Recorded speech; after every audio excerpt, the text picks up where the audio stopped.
League of Champions.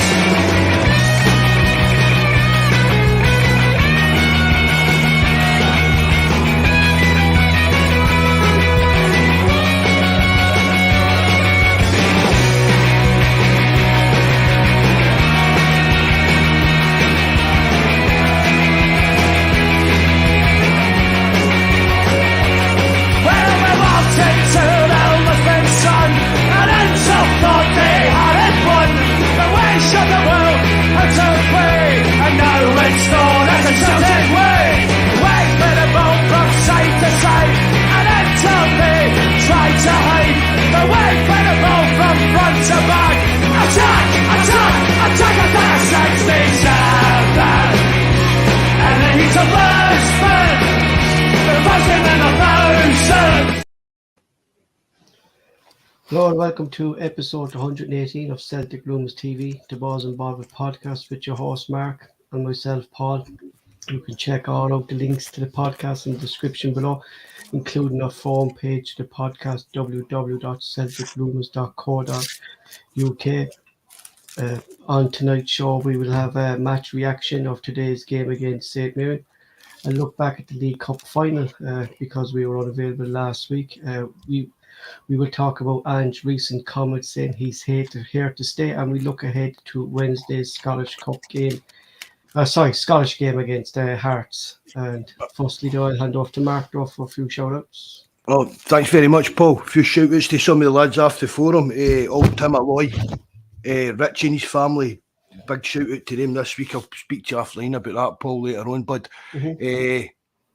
Mikey as well. That's another. I think it's only 2 weeks to be mini Mike's due as well. So a big shout out to Mikey and Mrs. Mikey. Good luck with all that's coming. A Glasgow Green. I'm running out of names off the top of my head, Paul. Just all the lads off the forum. You know who you are, lads.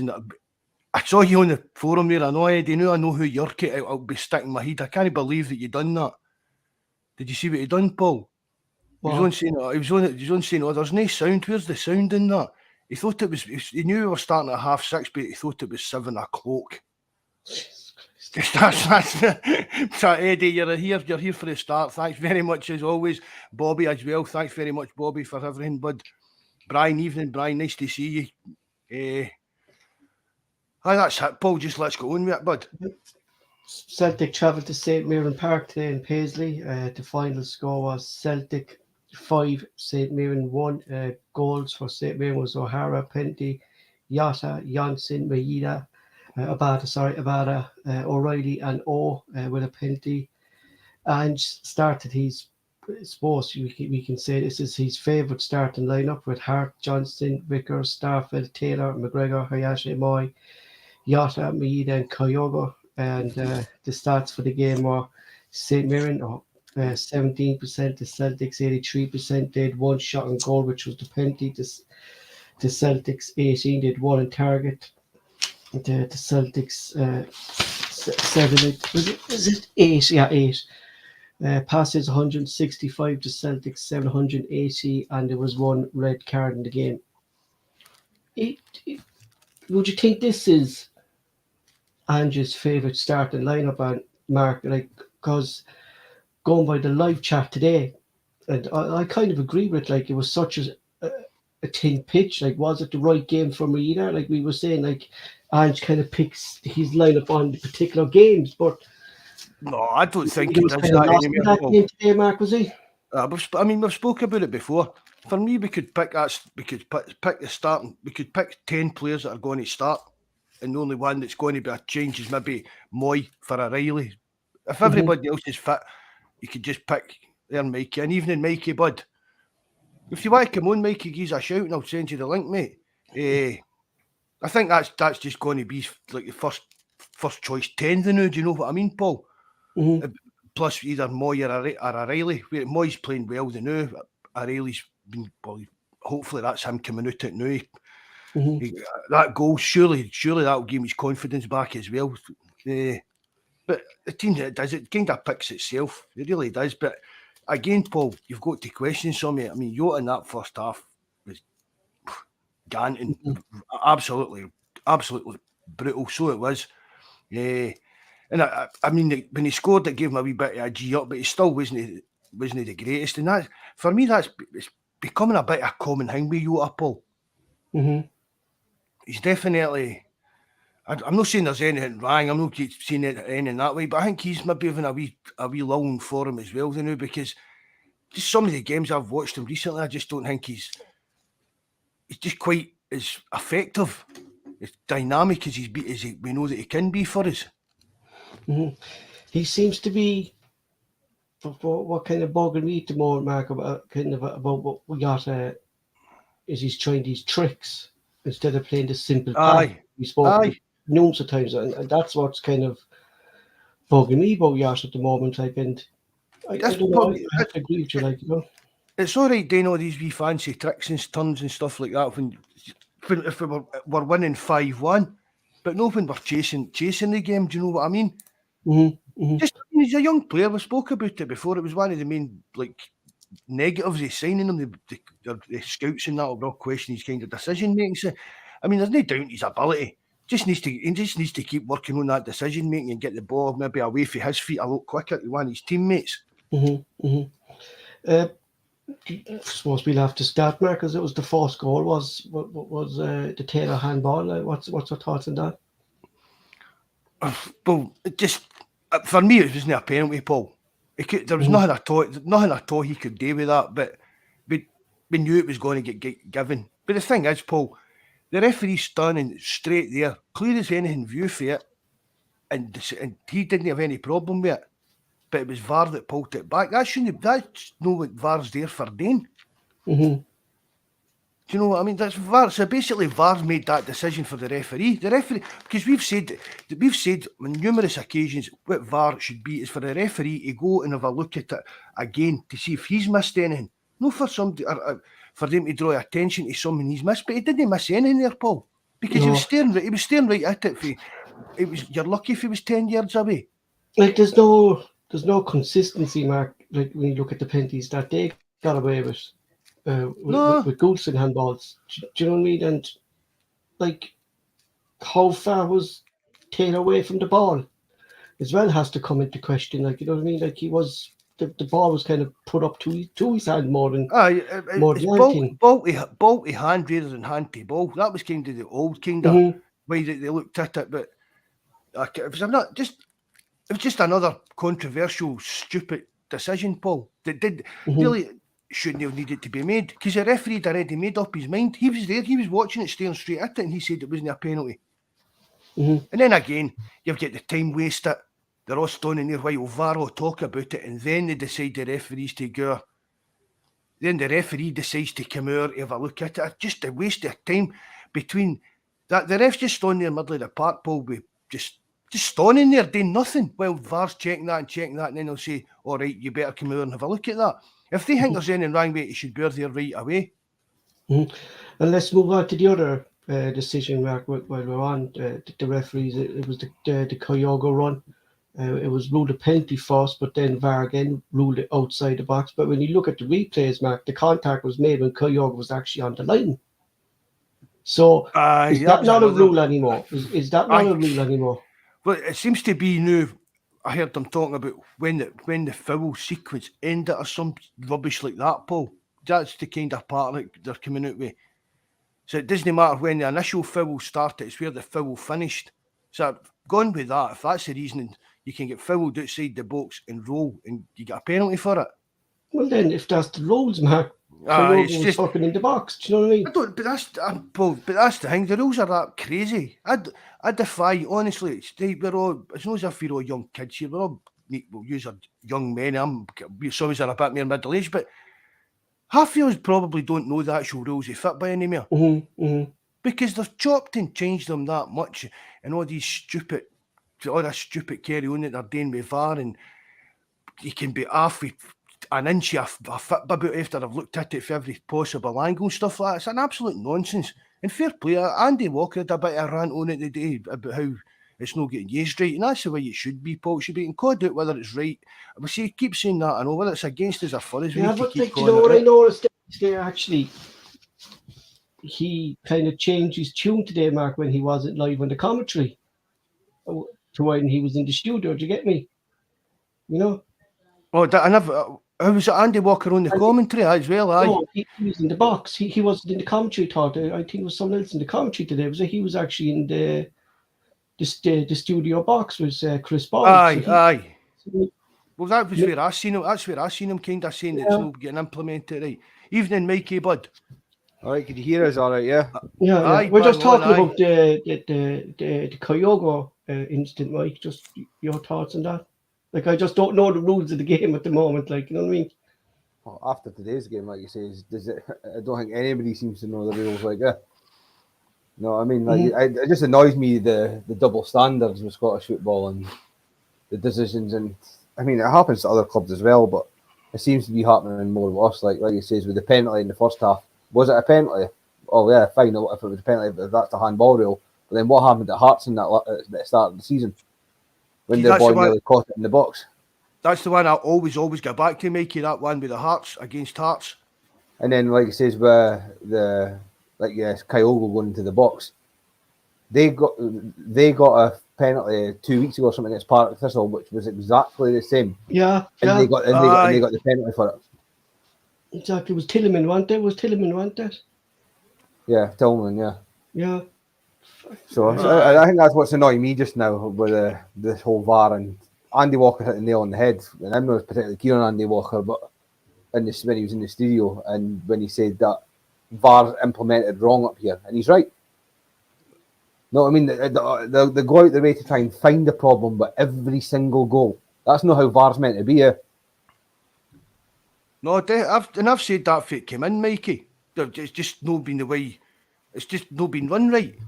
VAR was meant to be implemented for offsides, blatant offsides, and black and white decisions that the referees missed. No nitpicking at small fine details. And that's what it seems to be, doesn't it? It seems to be, as you said there, it's as if it's right, that's a goal. Let's see if we can see anything to chop it off with. Rather than what I'm saying with that, with the St Mirren's penalty today, Mikey, the referee's staring right at it. See, he'd seen it. He knew exactly what had happened there and decided it wasn't a penalty. But VAR's decided to stick its hooter into it. Oh, well, like you say, we've seen VAR earlier in the season when we got a penalty when we played Ross County when it scraped O'Reilly's elbow, penalty, and then a penalty when we played Dundee United at Parkhead as well when it hit Bernabei when he had his back turned and it hit the back of his arm on his elbow. That was another one. You kind of see that the Hearts one and that Bernabei one. That's the ones I'll go back to them for years. I really will, because the Hearts one especially was just. And then people will say that the games that all the incidents happened. Well, we won the game. That's not the point. No, I mean, there's no point. Eventually, it will have an impact on a game. Aye. And I'm so surprised to this day that Celtic haven't really came out and said some form. And I'm not a fan of clubs making statements willy-nilly, but surely something needs to be brought up. Well, they're kind of putting this kind of to other pets in the media and stuff like that. The Celtic speaking to the SFA and that about it behind the scenes. But the fans don't want to hear rumours that Celtic's raised concerns behind the scenes and stuff like that. And another, and again, there's all the other teams as well, but Mikey, that's the thing about it. All these other teams, I can't remember whose blog it was I was reading earlier on. It might have been at James Forrest, and he was talking about it. These other clubs are quite hard. Well, what's the point of moaning about it? They'd have beat us anyway, as if it's that kind of attitude. So, like when you're talking about like their Partick Thistle the other week with a penalty, you're talking about, they'd have beat us anyway, so what's the point of moaning about it?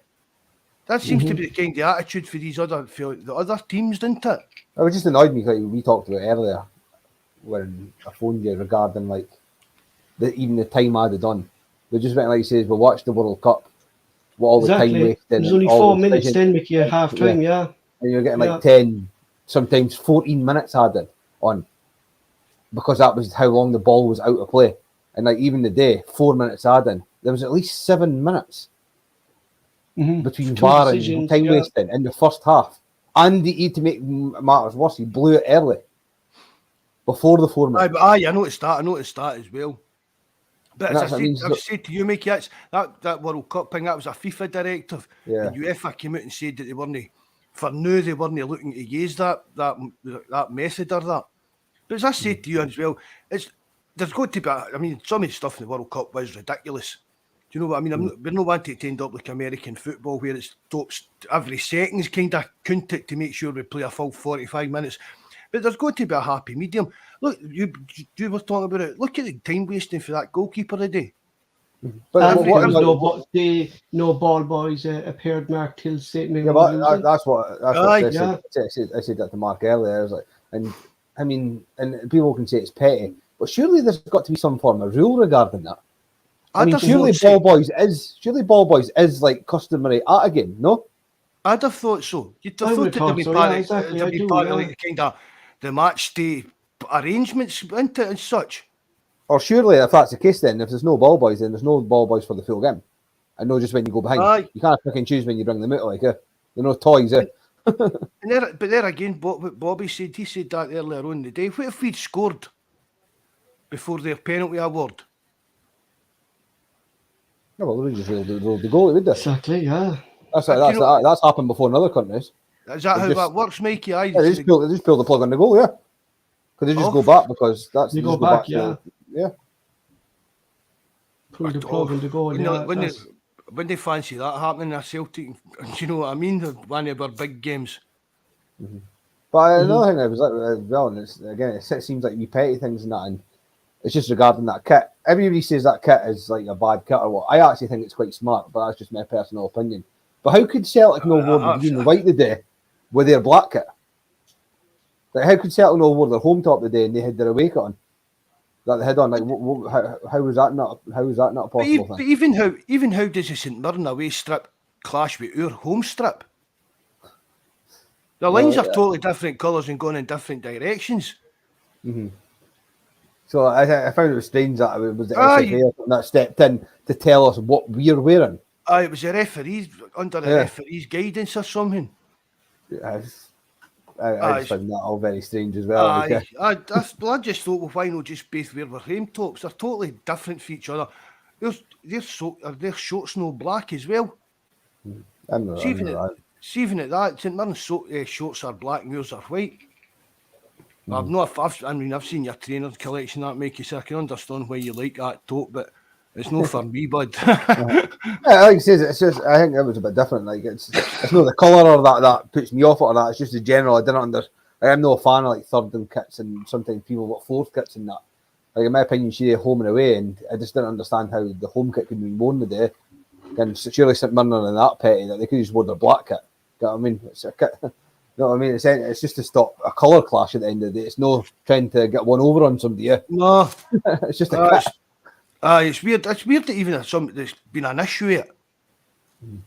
It just says it's just nitpicking at stuff that do you know what I mean? Stupid things. You know, what was it? Ange says, well, I think we know each other, or I think we can recognise each other anyway, but he's not a fan of that, the kit kind of thing. But it's Mikey says, it didn't need to become an issue. You wear that and we'll wear that, and that's, do you know what I mean? But I do agree with you on the 2 strips every season, Mikey, because it's just money making rackets now. Well, it's just a shame. There's a 4th one coming out now, was there? I meant to be. No, yeah, there's like rumours of 4th, but I wouldn't, like I said, and thought, well, I'll soon find out because I've got obviously a baby due in the next few weeks. But like, it must be a nightmare for people that have got big families and young kids and that, like, like it says, because like it's even kids. Like I bought a wee baby kit the other day, and it was like 40 odd quid or something for like a baby. Like, so good luck to guys that have got like 2, 3, 4 kids and that when they've got all their kits to buy, like a. Because they're not cheap either, aren't they? No, they're not. No, it's ridiculous. Like 80 quid in that, either. So. I mean, I've not bought any the last couple of Celtic ones, but simple as I said, I don't go out wearing rune collar t-shirts and that. Just even if it was sun was splitting the trees and I was going to a game, I wouldn't go to a Celtic game with a rune collar top on. I never do. So I always wear like a polo shirt, even a t-shirt. Do you know what I mean? I just think my neck's dead big for some weird, strange reason. And that's how I think that fourth one that I saw the other day, I'll be right over that. I'll be wearing that I'll be like a moth-eaten rag by the time I'm done with that. If the fashion keeps going the way it is. It was an interesting game today, though. Like, and I also I seem to pick on everything that goes on in the game and that. And I thought it was interesting when they were 1-0 up before they went down to 10 men and that, and the left back, I think his name was something small or something. was going up to Celtic's players' faces and shushing them and like basically laughing in their face and that, along with like that the captain. I can't remember what the captain's name is that scored against the. He scored. O'Hara, is it? No, he's O'Hara, yeah. yeah. Like they're going around and laughing and shushing and that in Celtic's players' faces, and obviously Celtic went 3-4 up. I thought Celtic were too nice today. Kind of like they think should like if Scott Brown and that was there back in the day, that would never have went under the radar like it. See the first boy you were talking to me about, did Tino get subbed just quite Yeah, he got quick subbed off before it got really bad, yeah. Aye, but you could see in his face, I recognised the name on his shirt and you could tell he was bealing when he was getting off, so it must have, aye. Well, it's just like I said to you earlier, Mark, it's just funny clubs like St Mirren and that.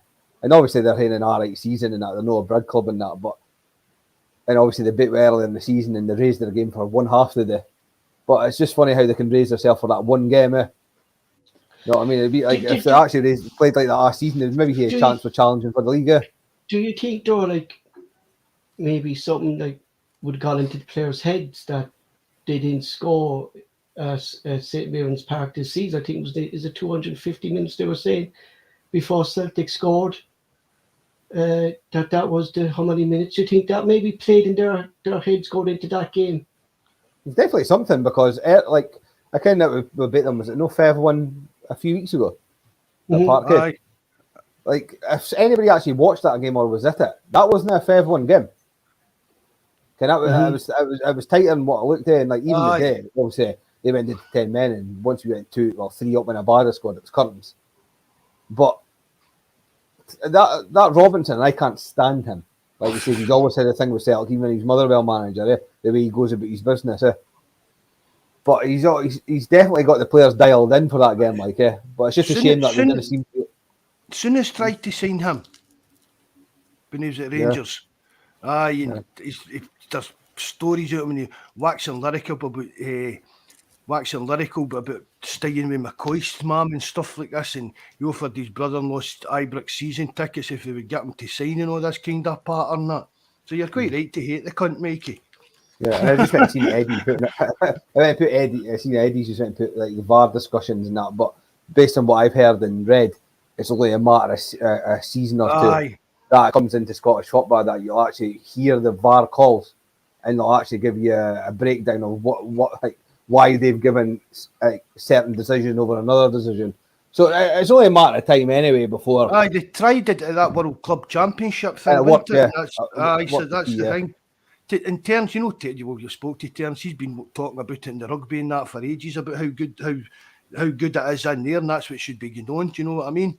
Well, they can't like say it's alright for like even when I'm sitting at home today watching the game, it's a nightmare watching it with the VAR because you didn't know what's going on. So it must be even worse for the fans because they got it's worse for them. Like they didn't know what's going on at all. You know what I mean? How do you think the players feel? Yeah, it must be because when you score goals and that. Like celebrate a goal, run away like an idiot, and then get cut off, and you just look like a pure idiot for running about daft, isn't it? Well, it's just a downer, is it? Totally like it's just like it says what you're like on cloud 9, and then all of a sudden it's like it's rescinded. It's like it's a change of emotions. Like it's totally it's no something that players have dealt with ever in previous. No, I mean it's all new.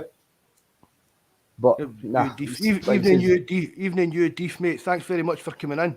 Nice to see you again, bud. Well, when they bring in there's what you, Deef, saying where is St Mirren's effort at against Sevco. What you're saying, Mikey, where is it every other week and stuff like that? And how many times I'm fed up of picking up the paper and listening to managers that are just about to play them are just after playing them and they're bumming them up. Do you get? I mean, they're only Rangers. They're a good team. They're a good team, and the decisions go against them. And McInnes, that's just the way things happen and stuff like that. Whereas if it was against us, he'd put there with his angry face in that one. Yeah, I think they drew Rangers early in the season, did they, sir? Just before Christmas, they drew with them, did they, sir? Because I think they got a penalty in the last minute. Rangers, aye.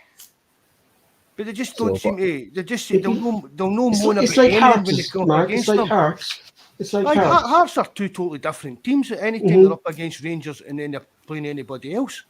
I mean, Hearts are the third, maybe I'd say Hearts are probably get the third biggest budget. They are Aberdeen in Scotland. No, Hearts are miles out in third. They've spent nearly double what Are Aberdeen they? have. Aye.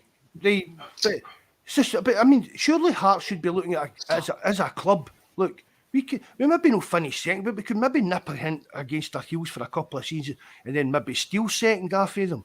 But they're just don't. They're just that. Just right. That's it. We're just happy if we can get to third. Aberdeen, Hearts, Hibs. I mean, they're just like, oh, if we can get to third. But see the way things are, they know that teams can only spend the money that they're earning. They know, and that's what the problem with Ibrox is.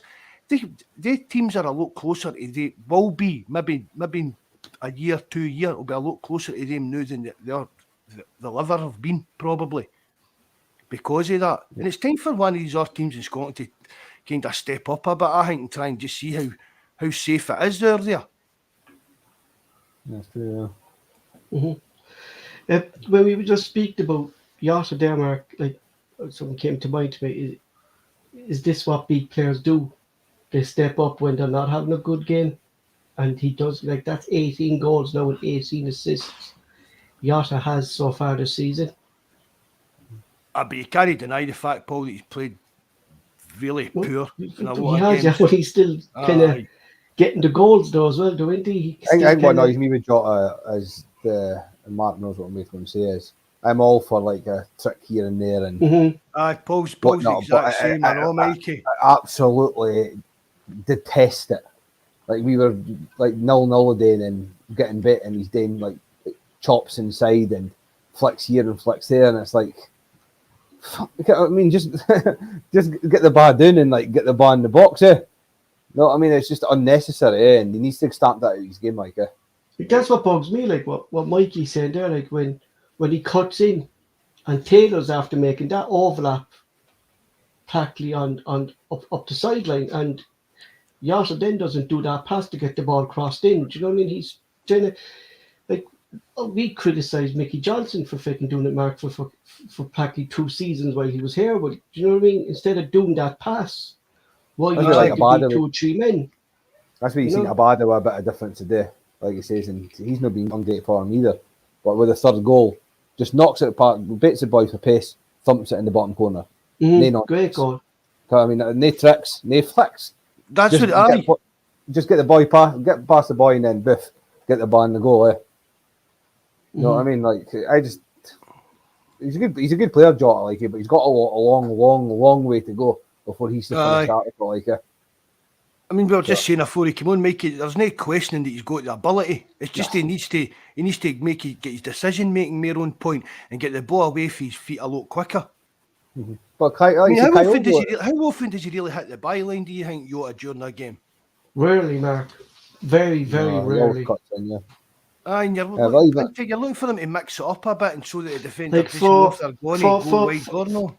For a player of his skill set, Mark, he should have no problem going down that byline. You know? No. And, well, he says, I think he's got, I don't know, 18 goals, 18 assists. He should have that. You know what I mean? That's numbers he should have. If he had like numbers less than that, then that's poor. Is that when he came in? 18 goals and 18 assists. Because seen Bobby's put up 18. If that's this like what this season, last season, or is it together, whatever. But that's what he should be getting stats like that because Celtic winger should be getting the numbers. I mean, look at Celtic. Look at how much possession and like the play that they have. I mean, it must be if you're an attacking player at Celtic just now coming up against a team you're coming up against. It should be piss easy. No, I mean, look at the players they've got on the bench Celtic to go on. Like he says, Abada, O'Reilly, and then obviously starting with Jota, Maeda, Kyogo. Celtic should be pumping teams. Aye. So the numbers are good, but I know people keep moaning at me. Oh, are you going to have another wee pop at Kyogo? I don't have pops at Kyogo. All I say is Kyogo should be scoring more goals.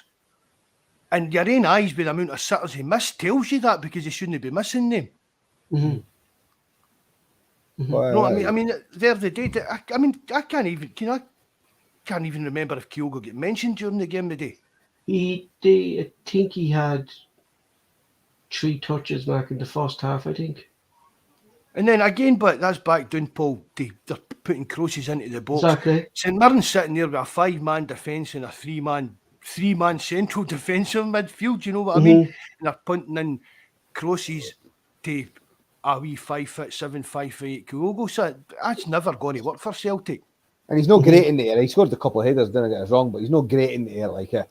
I think it's more if he's got a bit. If there's nobody about him challenging him with that, Mikey, you're expecting him to hit the target with his head. But if there's somebody next to him putting in a challenge, he's not getting close to it, really, isn't he? No, it's just no part. It's just no part of his game, which is fair enough. So you don't play to that part of anybody's game. But also the other bonus for Celtic as well at the back, the Carter Vickers and Starfelt and that. Like and everybody talks about Carter Vickers, and I'm not saying he is a good defender. He's a top defender. But it annoys me that nobody gives Carl Starfelt the plaudits he deserves either. He has the odd taking moment. Starfelt, it just annoys me that he doesn't get the plaudits he deserves. You know what I mean?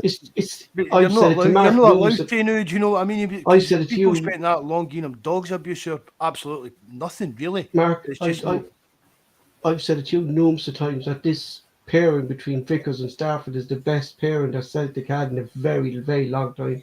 We never had a pairing like this in a very long time. You know, there was always one good defender, but not two good centre backs. You know. And against Starfelt, obviously, he's odd pass out by the back and that, but that's not his game. Ange is telling him to play like that. So if that's not his game, passing out for the back, then he's going to have the odd, maybe scare and that. But he's overall defending. Like he's a top defender, that guy. Like, and you just need to. I just like again. Carter Vickers, don't get me wrong, top player, like, but they're a pair. There's no just one, Aye.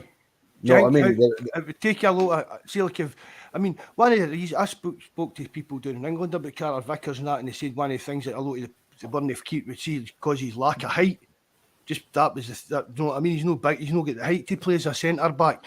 And I think that they two are just became like a perfect kind of dovetail. Do you get what I mean? They just suit each other perfectly. That it just suits. And I think if either one of them go, I think they'll struggle to find maybe another partnership quite as, do you know what I mean, with that kind of understanding. Hopefully we'll see the Kobayashi a bit more. Like he says, because I think Celtic will win the league. I think Arsenal will collapse and they'll crumble, and I think Celtic will win the league by 16, 17 points. So it'd be good to throw these kind of guys in. I want to see Awata a bit more as well. Like he says, he's... Who do you think Kobayashi will win, Mikey? I personally think that Starfelt will be away in the summer. That's the rumours I've heard. I think he'll be away for big money in the summer.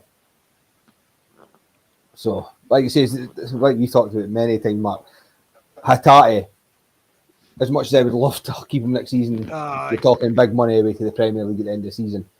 Like I say, they've brought in the Japanese Player of the Year, Nawata, who looks like a carbon copy of Hatate. He's not came in to sit on the bench. Again, so they'll get him up. The next 6 months crucial for that guy, and Hatate, I think, will be not moved on, but there'll be money coming in for that guy that Celtic kind of turned down. It's the same with Starfelt or Vickers. Might be Vickers, I don't know. But again, Kobayashi's not been brought in to just be a bystander. It's good problems to have, but isn't it? Yeah, it's good. But I've seen that Bobby. I mean, can you see when you go about Mikey? So I've seen Bobby put up there about Van Dijk and Denier. And obviously, Van Dijk's went on to nearly win the Ballon d'Or and that, and he wasn't any of the best defenders for a few seasons. But remember, Denier and Van Dijk played against absolute dross in the SPL. I mean, they were playing for Celtic when Rangers was dead as a dodo. You know what I mean? Like, they were playing against Aberdeen and Hearts and that when they were in the lower leagues. Aye. I mean, they weren't, like you say, they were good, obviously a good partnership, but Carter Vickers and Starfelt have played against, in my opinion, a lot better teams over them too. Van Dijk, I think. I mean, Van Dijk was. I honestly wouldn't say Van Dijk. See, when you've seen what he actually went on today, I wouldn't actually say he was a great player for us. No, do you know what I mean? He just strolled through the games, and that, I'm not meaning that in a bad way, mate. Do you know what I mean? But could you know have stepped up and been a bit more a kind of leader and tried to push things on and stuff like that a bit? But always seem to be a bit. I don't know how I'm coming across the way I'm meaning that. I think Celtic fans have got a bit of a sparkly memory kind of thing. You look back and they're putting Van Dijk at a higher pedestal than he actually was when you saw him playing. Because Van Dijk, Yeah, but people are only saying that because what Van Dijk's went on to do. Aye, but I mean, Van Dijk had a good few mistakes in him when he was at Celtic. Well, look at Wanyama. He went on for the same kind of money, and he was like the best midfield we had since whenever everybody used to talk about him. And he went on to Southampton, and he ended up playing for Montreal and that in the MLS. He never went on to do nothing. You know what I mean, he went on to Tottenham after Southampton and did nothing, even with Tottenham.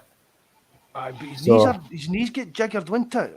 His knees are done in or something like that. I think that was a bit of the problem with Wanyama. But I mean, there's no many players in recent years that have been on to face Celtic and great heights that maybe we expected me. I mean, Edward, Dembele, KT. I mean, Kieran Tierney, that was the best 25 million we would have ever got with his injury record. I mean, I love Kieran Tierney, but getting 25 million for him with the way he's, I don't know if it's his knees or hamstrings or whatever it is, that was like, I think we robbed Arsenal a bit there, like, we ran Tierney to the ground. Aye, yeah, is it not his hip? Is it not his hips that he's getting problems with? I think it's something like that. And again, in my opinion, on his day, world class left back Tierney, but his days are fat. I see Newcastle linked to him. I don't know what that's so about, considering Newcastle are like investing so much money in their squad and things like that. I wouldn't think Kearney would be very far up a list for them. Yeah, but he'd be definitely out of Arsenal anyway, I say. But Paul, he'd be definitely out of Arsenal anyway, I say. Aye, he'll be definitely out away from Arsenal this summer. They were showing their this new Celtic jersey that Adidas bought out there with the crest in the centre that has the stripes kind of coming up the side of it there. All the Adidas teams got them in their own colours, you know. And Kieran Tierney was advertising the Arsenal one with another few players, and he did not. You could see it's a player there who's not enjoying his football at the club, you know. Clearly see it, like. I wanted to give a shout out as well to Taylor again, because I've not been on for a wee while, and I remember the dogs would be say used to get on here like 12 months ago for saying that Taylor was a top player and he just needed to give you a chance, and everybody was like, nah, we need rid of him, he's no good enough for Celtic and that. I didn't see anybody saying that now. No. We took pelters of that, didn't we, Mikey boy? That's what I mean, like, he's got, like, when Taylor came to the club, Celtic were in disarray, you know what I mean? So I'm glad to him, but I thought it was interesting, Juranovic, I don't know if you have talked about this or that, but I'm just going on another tangent again about Juranovic coming out and saying that he thought Celtic should have did more to keep him. How should they have? Like? I don't know who he was coming to. His agent was out there. Aye, selling him. It's as if he just did a kind of mental blackout that he can't mean to what was actually happening. As if Celtic had been out and saying AJ just what are they doing that? They've seen another right back. I thought I was a right back. Could have been again. That's possibly the shrewdest bit of business I've seen for Celtic in a while as well. Punting that header today was like he's been a revelation since he came in, Mickey. Yeah, he's Johnston. He's well spoken. I think that makes a difference as well. It might not to other people, but even when you see, do you know what he brings as well? He brings that kind of physicality to the team that we actually don't have. That we don't have, yeah. Well, I was thought because I've been doing not a bit of research on him, but I've been looking into he's like what he's at, and I think the reason he's tough as what he is because he used to play ice hockey back when he was in Canada when he was younger because he was an ice hockey player. Yeah, nice hockey player. Yeah. So if you're playing that kind of sport, then you've got to be kind of tough, like so football will be nothing to they kind of guys. Mm-hmm. Hi, John. Thanks very much for coming in, bud. Nice to see you. Well, I just thought it was interesting. I think Ange just came out and addressed what Juranovic says. Was it? Did he? I think he said something regarding him, like if he wanted to stay, then he wanted to stay. If no, then everybody gets moved on or something like that. Was it? Something like that. And it's quite. I mean, there was no need for Juranovic even to come out with anything, really, was there? He's tried to put it on as if Celtic forced him out the door and that, and nobody believes that. Nobody believes that for a minute. Exactly. So why not just come out with a wee nice kind of birthday care pish statement and leave it be? Do you know what I mean? I just didn't understand what the big palaver was with Juranovic. Was he a good player? Yeah. Was he better than Ralston? I'd argue not. No. Because Ralston kept him out No, of the team for because half the like season. what myself and Mark have been saying, Mickey, you were busy with the child and stuff like that. So Mark, myself, and when Terence, when he came on, we were saying like, if Ivanovic was that good, he should be able to hold down that right back position, and he didn't because Ralston was in and out of the team as well. Do you know what I mean? Now, Ralston had a so better you engine. couldn't That's, I mean, that position that Taylor and Alistair Johnston are playing, well, it's not just a normal right back position. You know what I mean? The work rate that the two guys need to put into that position is a lot more than the rest. I've said it, Mark. I said it, Mark, in here months when we just had Ivanovic. I think that Ralston is the most suited right back to Ange's system because of what he does on the byline. You know? Aye. But just getting back to what Mikey's saying about Juranovic, when he came in, he looked a Rolls Royce player. But I'd actually say he get worse. And he definitely never get any better. And maybe when there was rumours, Mark, when there was rumours there, Mark, in that January there last year when he was away, remember there was supposed to be teams kind of coming in from Atletico Madrid was supposed to be interested and stuff. That's when we lost Juranovic. We lost him then. You know what I mean? I'd go back, Paul, there. I wouldn't say for certain, but I think he wanted out even back then. He did, yeah, I think because so. He didn't. And then I don't know if there's a rumour going about as well that he asked for time off or something like that. Is this like sour grapes to Celtic that he didn't get a bigger club, maybe? I don't know, Paul, but there was stuff that he'd come in and asked Ange for time off or something. Can I get the more out? And it was just something absolutely stupid. And Ange said no. He says I think what a lot of these players need to realise as well when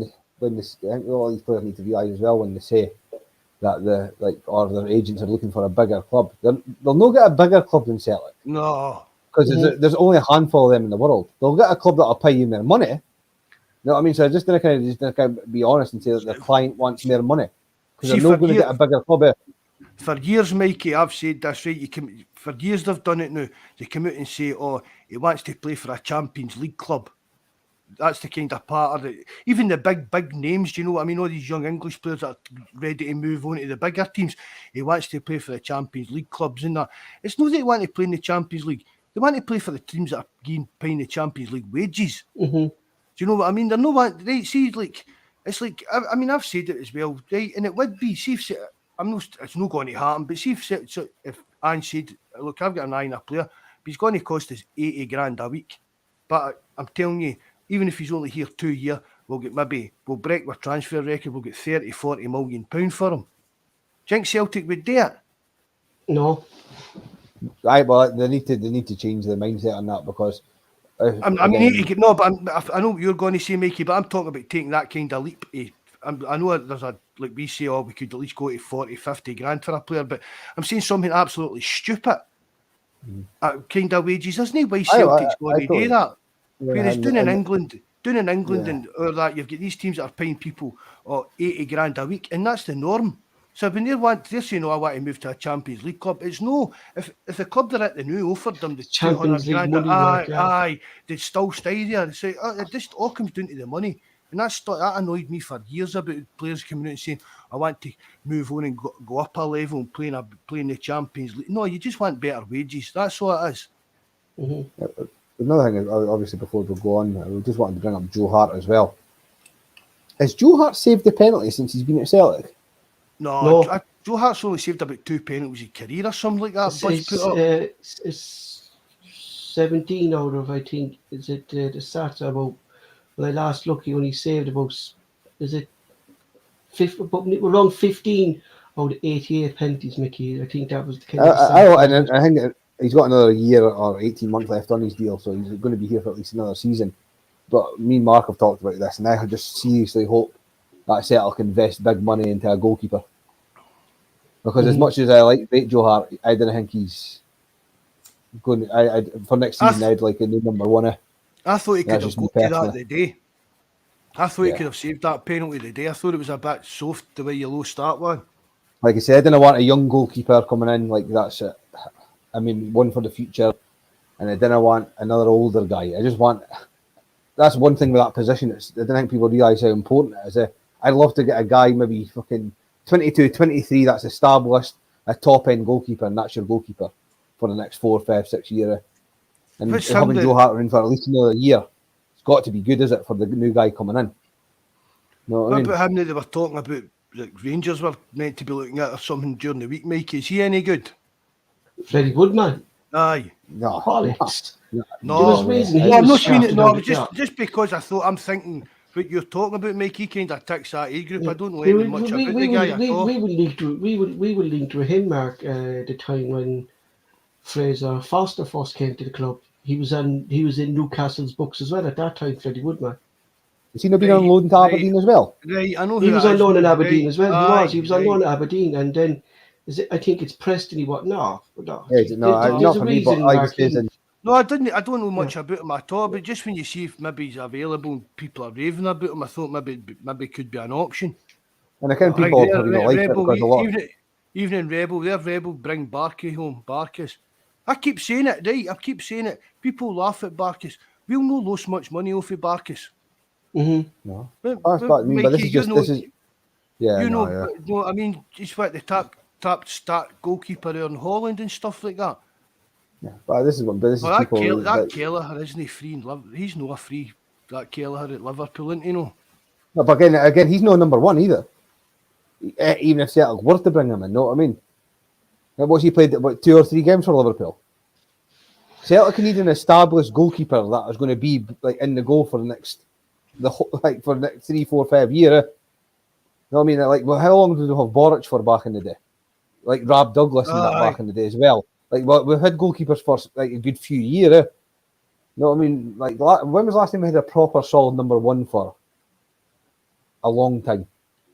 Fucking Packy Boner back in the early 90s.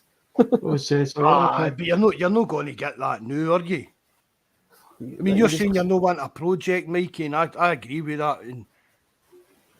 If you get a goalkeeper at 24, 25, and if he comes up here and does his job, he's only getting hitting 29, 30, and that's when they're hitting their prime, and teams will be coming in for them. Do you know what I mean? So even if he did bring in a goalkeeper like you're talking about, for me it's still going to be just the same as any other position. And if he does his job well, Mikey, in 2 or 3 years' time, he's going to get sold on at a profit. Yeah. For me, I've spoke to you about it. I've spoke to Paul and I've said it on here before. I'm stuck whether I want to go down what you're saying, Mikey, that kind of route, or whether I just keep looking at the next Joe Hart. You know what I mean? The next big, decent goalkeeper that's ready, kind of looking to wind his career down a bit or that. I don't know. No, I would love to get somebody like you says that's. What kind of name? You're the man, Mikey. Throw some names in. Because it's the ones that there's probably unrealistic options. Like there's a guy that's at Bayern Munich that's on loan at Monaco who's no staying at Monaco. Alexander Nubel, you think they were thought he was going to be the next big thing to take over Neuer, and they've loaned him out to Monaco, but he's going back to Bayern. But Bayern have just said Jan Sommer for Bayern, for Mönchengladbach that we played against a few years ago. Exactly, nationalist. So Nubel's not going to even get. He's going to be like 3rd or 4th choice. In Monaco, he's not staying at Monaco, so. That's the kind of, like, and he's, again, middle 20s, I think he's 23 or 24. And he's floating about the German national team. I mean, I don't know how much money guys like that would cost. But that's the question. And to ask them the question if they fancy it, that kind of thing. Cleveland Kelleher's contract is up in 2006. It's Ange and their other keeper that's 2006? Yeah, he signed a new contract. That's 17 years ago, Paul. What? 2017. Like, you know, that's when his contract is up. But he will be. Do you know anything about him, Paul? He's a top. He's a top keeper, boy. Better really Toby. Top keeper. He would be, yeah. Oof. Yeah. Whoa, that's a big shoot, yeah. You know, he would be, boy. See if Celtic win the league this year. Well, say if they win Celtic win the league this year. Is it another one of them? Is it right into the group stage again? Aye. Yes. This year, straight into the group stages, Mikey. Again, look at the guaranteed money. I know. And now he says that's all it's about, the Champions League. It's not about, you're going to play against Barcelona or Real Madrid. Not to me. It's just a bank for me, yeah. You know what I mean? Because you're never going to do nothing in it. So you might as well get the money, reap the rewards of the money whilst you're in it. So Celtic will know how much they're projected to get for that Champions League. So again, invest it in the team. And see the way the team is sitting right now. Right, obviously we're saying, Mike, you expect Hatate to go. There's going to be interest in Carter Vickers and Starfelt, and probably another couple of the players. But as the squad sits here right now, for me, the only two positions that I would strengthen is the goalkeeper and the left back. That's But it. it'd be a backup agree. left back. I'm not saying anything against Taylor. You know, I'm talking about somebody to back him up. Because I don't think Bernaby's ready for that yet. I really don't. I would think Bernaby, he's going back on loan. He's going back to his old club on loan next season, is he? I think I read that the last couple of days. I've seen somebody saying that. I've seen somebody saying that. Yeah, so which is that again. It must be a massive change for the young guy coming from Argentina to Scotland. Like, but to be fair, like you say, hell of a lot of money be spent on him, but wouldn't it? When you think, that's what I mean. When he was in Argentina, he's coming through. He was in Argentina and all the league, and I think there's like 24 teams in that Argentina in the top 5. He's the best left back. So again, the boy, and he's capped at all the unders at Argentina. So he's got something there. But he never seems to get much. And again, Taylor's a top left back, but you think he got a bit more game time, because when I've seen him play, I've thought he's been all right. So I didn't think he's been that. I wouldn't say he's been poor. Do you know what I mean? But I didn't think he wasn't the same player, Mark, since that kind of handball. But he seems to get he seems to get caught up in the moment of the game. Yeah, and that Dundee. But you're saying that there, Paul, when you conceded that penalty, he went down. You could see he's kind of off. It was a bit of a struggle for him in that. I mean, what is he, 19? He's only young, yeah. Maybe it's just a case of maybe nurture him for a wee bit longer. But the guy John, he's not really said it on the chat, but he goes on to what my thinking is with the goalkeeper. He's on about Boric when we under Strachan in the Champions League and that, when we had a few good nights under Strachan and got out the groups twice with Boric in goal. Boric saved us on numerous occasions in the Champions League runs, because he was in it at that point. If anybody, he was a world class goalkeeper. That was in Bayern Munich, and everybody was wanting him. He might have been a head kiss, but he was still a good goalkeeper. I still remember that game. Was it against Spartak Moscow? Was it? Yeah, in the Champions League, when did the penalty save? I still remember that. You know? That's what I mean. Like, a top goalkeeper bails you, and as much as I like Joe Hart, and he has been a good stopgap, I don't think he's the goalkeeper going into next season that's gonna. He's just not no for me. He's a number one, but it's other people maybe who've got different.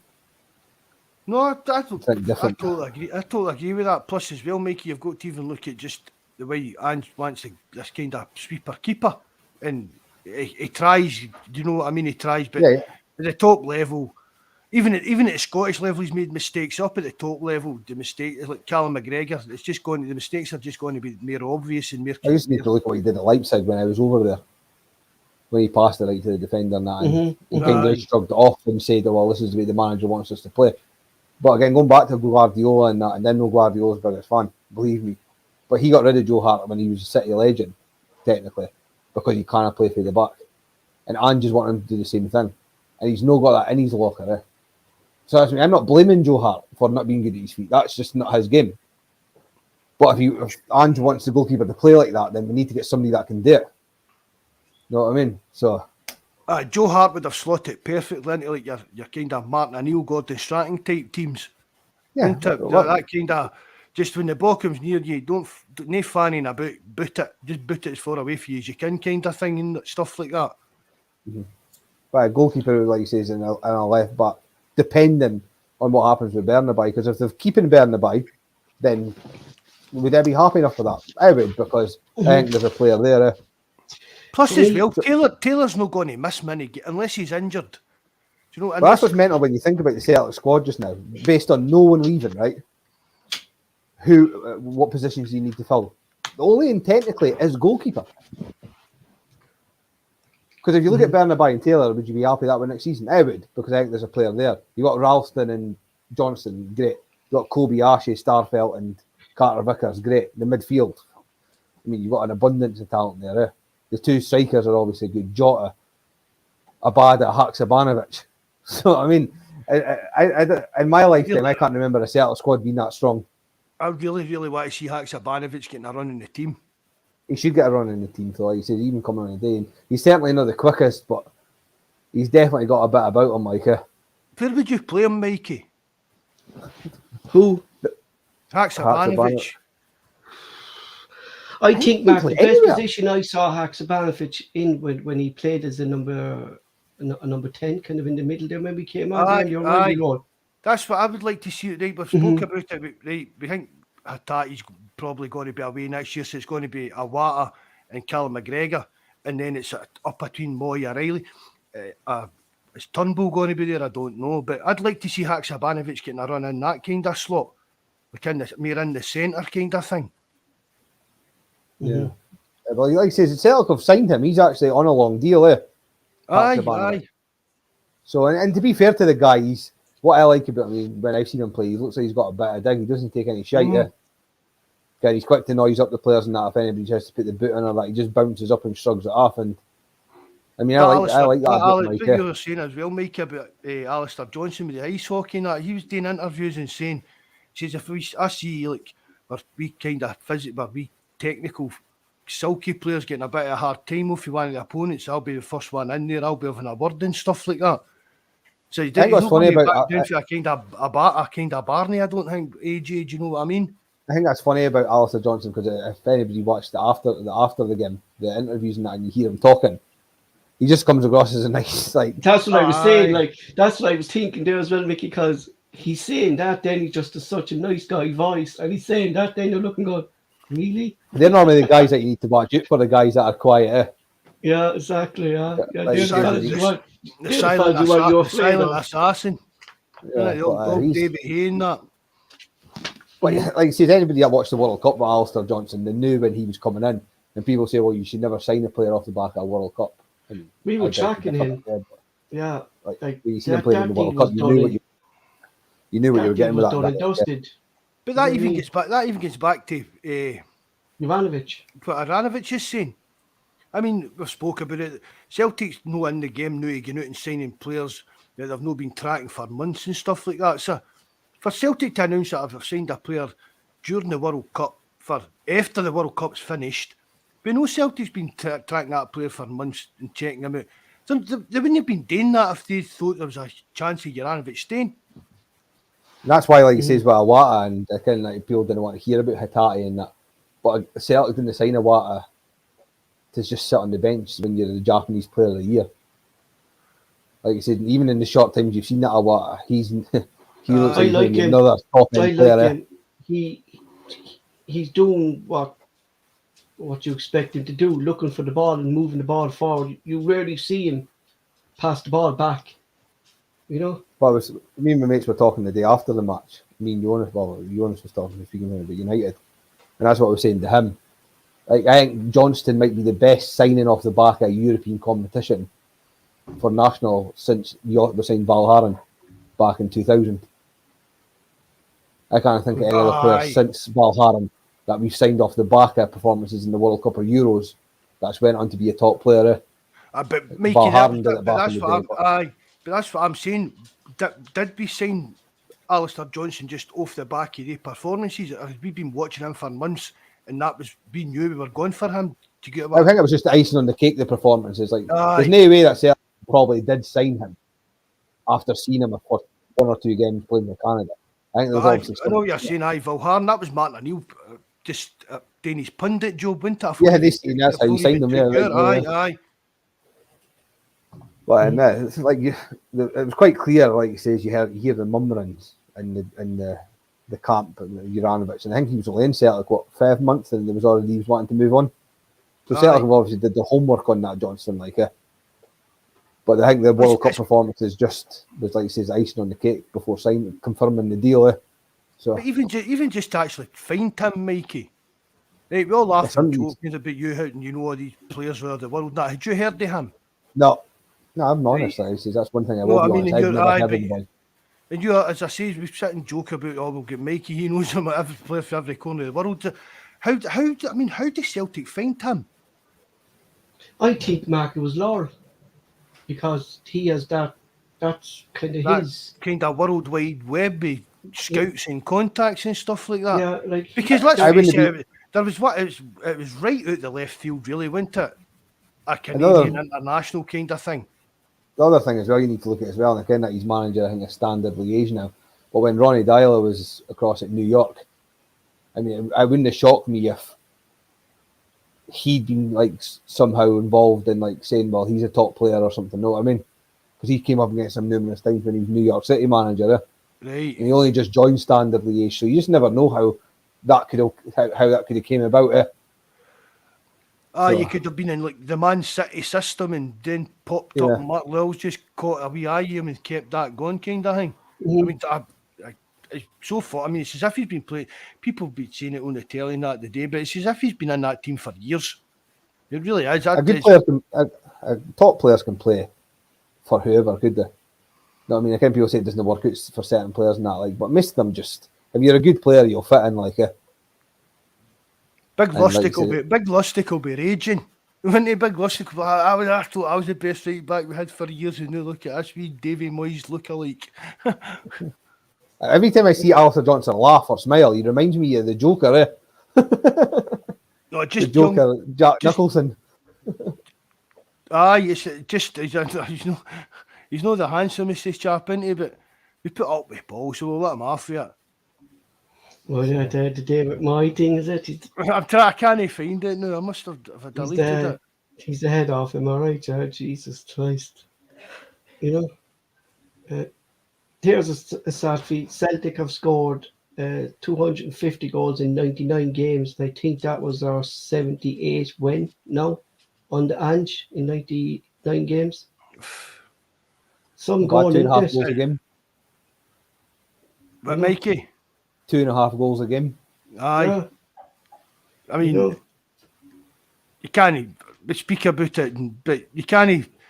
It's unbelievable the Joe Bange's done for us, isn't it? It really has. Like in the space of not even 2 years yet. it's amazing, Mark, but it really is. Like, you know what I mean? It's like to come in and change a whole club. Like, we would like what they were saying today. Like when St Mirren beat us the last time, they're like we had Jens, Welch, Radisson as our back three that day. Like, you know, Taylor was there as well. Like, but that wasn't our settled back three. Do you know what I mean? Aye. You know? Mark, I seen you put the picture of David Moyes there. Go and get a picture of Jack Nicholson as the Joker about the makeup on Google and put that same picture up, and you'll see what I mean with the I swear to God, when you do it quick, look at the mouth. It is bang on the money.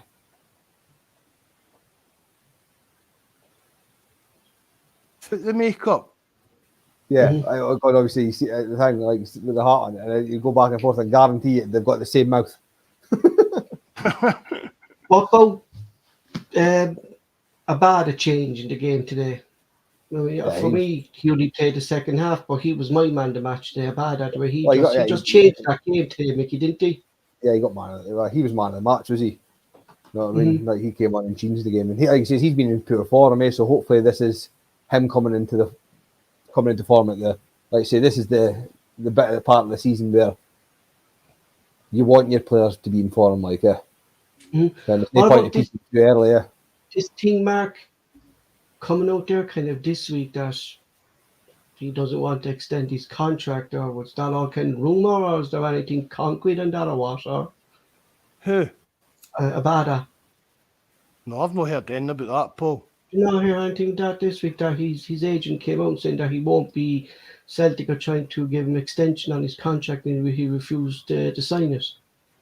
That he doesn't want to extend his contract. That's what I was saying. Was there any truth in it? Like, but if he didn't hear it, That didn't mean there wasn't any truth in it. It just means I've not heard anything. But you know. Well, again, Paul, he's maybe not happy with the game time he's getting. But again, he's got 2.5 years left on his deal. Aye. So even if he wants to be again, this is the bonus about having these players on these contracts. You get serious dough for them. If they want away, then no, it's not great, but that's fine. We'll let you go when the right offer comes in. It's as simple as that. So because there's definitely there's skill until 2026. His thing is there, yeah. that's one thing I 2020 Celtic are shrewd at just now, is they're actually getting like, it's none of this contracts, nonsense like 2.5 year deals. They're actually getting the players on proper actual contracts. I knew after what looks well, the rumours are what Don Mackay done with some of the deals. You know what I mean? Maybe that's who Paul was that a bad Dominic Mackay contract. Yes, I think he the only was one of them. Well, maybe Yeah. that's why Celtics want to get him a new one under to get a kind of cheap sell-off kind of clause out it. The only Yeah. I heard the only people that were on these stupid contracts was Juranovic and Giakoumakis. There was only them two because they two were difficult deals to get over the line in the first place. Remember, Giakoumakis was a pain in the arse because it was between us and Werder Bremen or something, was it, in Germany? Remember? So I think Celtic just did what they needed to do to get the deal kind of over the line. And I think it was the same with Juranovic because he was coming into his lateral years like on big moves. I think there was an agreement in place regarding we're signing. I think you're 26 or 27, but we'll install this clause if somebody comes in. Aye. Well, Sabada I think that was a totally different kind of deal. Like, you know, I mean, he was coming in as a project, really, was he? That got thrown in at the deep end. Maybe did Dudu no help us with that one out? The Dudu was Dudu was his agent, but he's changed agent now again, hasn't he? No, Mark. Yeah, he did. Yeah, he's changed agent now. Yeah, he did. Yeah, you know, he's with a new agent now. So, like, that's always concerning when When players move agents. changes agent marks, isn't this? Do you know what I mean? The only thing I will say, normally I would be at panics, and would I want to lose a bad one? No. But I mean, based on the now Celtic, they've obviously got a different scouting network. Like, they'll have players well lined up. Oh yeah, definitely. Kind of guys. Well, So we're run differently now, Mickey. Do you know what I mean? I remember Mark saying this, like the scouting system now, Mark, is run properly under Ange. Do you know what I mean? They'd have players on there rare that if a player leaves, like that's the exact same with Juranovic, with Alex Johnson. It's Mark Lowe that's running that, Paul. Mark Lowe, yeah, but that's what I'm saying. Like it's all like it was all Ange brought in the whole system, changed everything that was going on there. Do you know what I mean? And we bought Mark Lowe in, like, and but I'd like to think leaves Mark as a player there. We're already scouting. Like, I'd like to think now, Paul, that no matter who left, who was wanting to leave, even if Cal McGregor came out and says, "Look, I'm wanting to move on in the summer and try my chance in the continent or whatever," and Celtic as a club, they'll have 3 or 4 options. That's how big teams work, Paul. Do you know what I mean? They've got exactly 3 or 4 contingency plans for right. If he wants to go, we'll look at this. Do you know what I mean? That's what Celtic's been missing for years. Because it was always the way Peter Lowell done it was always last minute stuff and looking about for the cheapest deal. Whereas now Ange is saying, this is the type of player I need. Him and Mark Lowell are finding the player. I think the way we are now, Mark, as well, like we seem to be 2 transfers ahead. Do you know what I mean? I think now Summer's transfer target's already kind of in the process, and come the summer we're probably planning for January. That's the way kind of Ange kind of does stuff. Yeah, like a lot of teams do, like, you know what I mean? You know? I mean, it's like we're saying, right, a few were expecting Hatate leaving that and whatever, but Ange will know exactly what the plan is, and they'll know exactly the players are looking at, and there'll probably have been talks, so they'll know what kind of players that actually are interested in coming. So it's getting closer, the net gets kind of tighter and tighter. Do you know what I mean? They talk to agents and then, you'd be interested in coming. And then, right, that's it. That's him an option come the summer. And that's how it should be run, Paul. All these big teams do it. And Celtic, it's just been so much scattergun under it. I mean, even under Rodgers, this is the best transfer department, whatever mechanism, whatever you want to call it. I've seen it Celtic for probably Martin O'Neill. Mm-hmm. Do you know what I mean? Because the Japanese market as well, outstanding.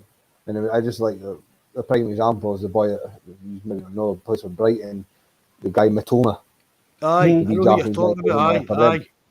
Well, they signed him for like €3 million, loaned him out for a season. He's came back and he's rumoured to be going to Liverpool for nearly 80 million to replace Firmino because he's decided to move on.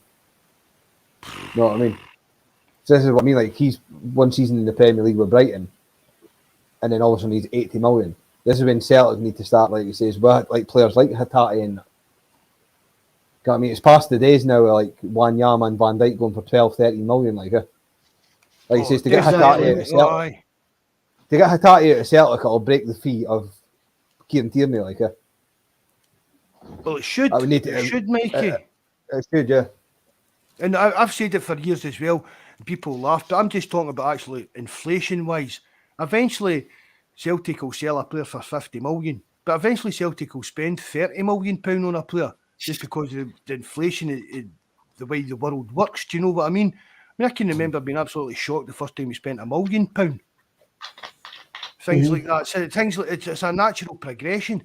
But I totally agree with Mikey saying. For me, Hatate, you've got to be kind of pushing the top limit of how much we can get and really pushing. Hatate is the best centre midfielder since Lambert for me. That's how high I rate him. Like, yeah, Petrov was good as well, but I think, like he says, going on the centre midfield, I'd just edge him ahead of Petrov and just below Lambert. I think he's that good.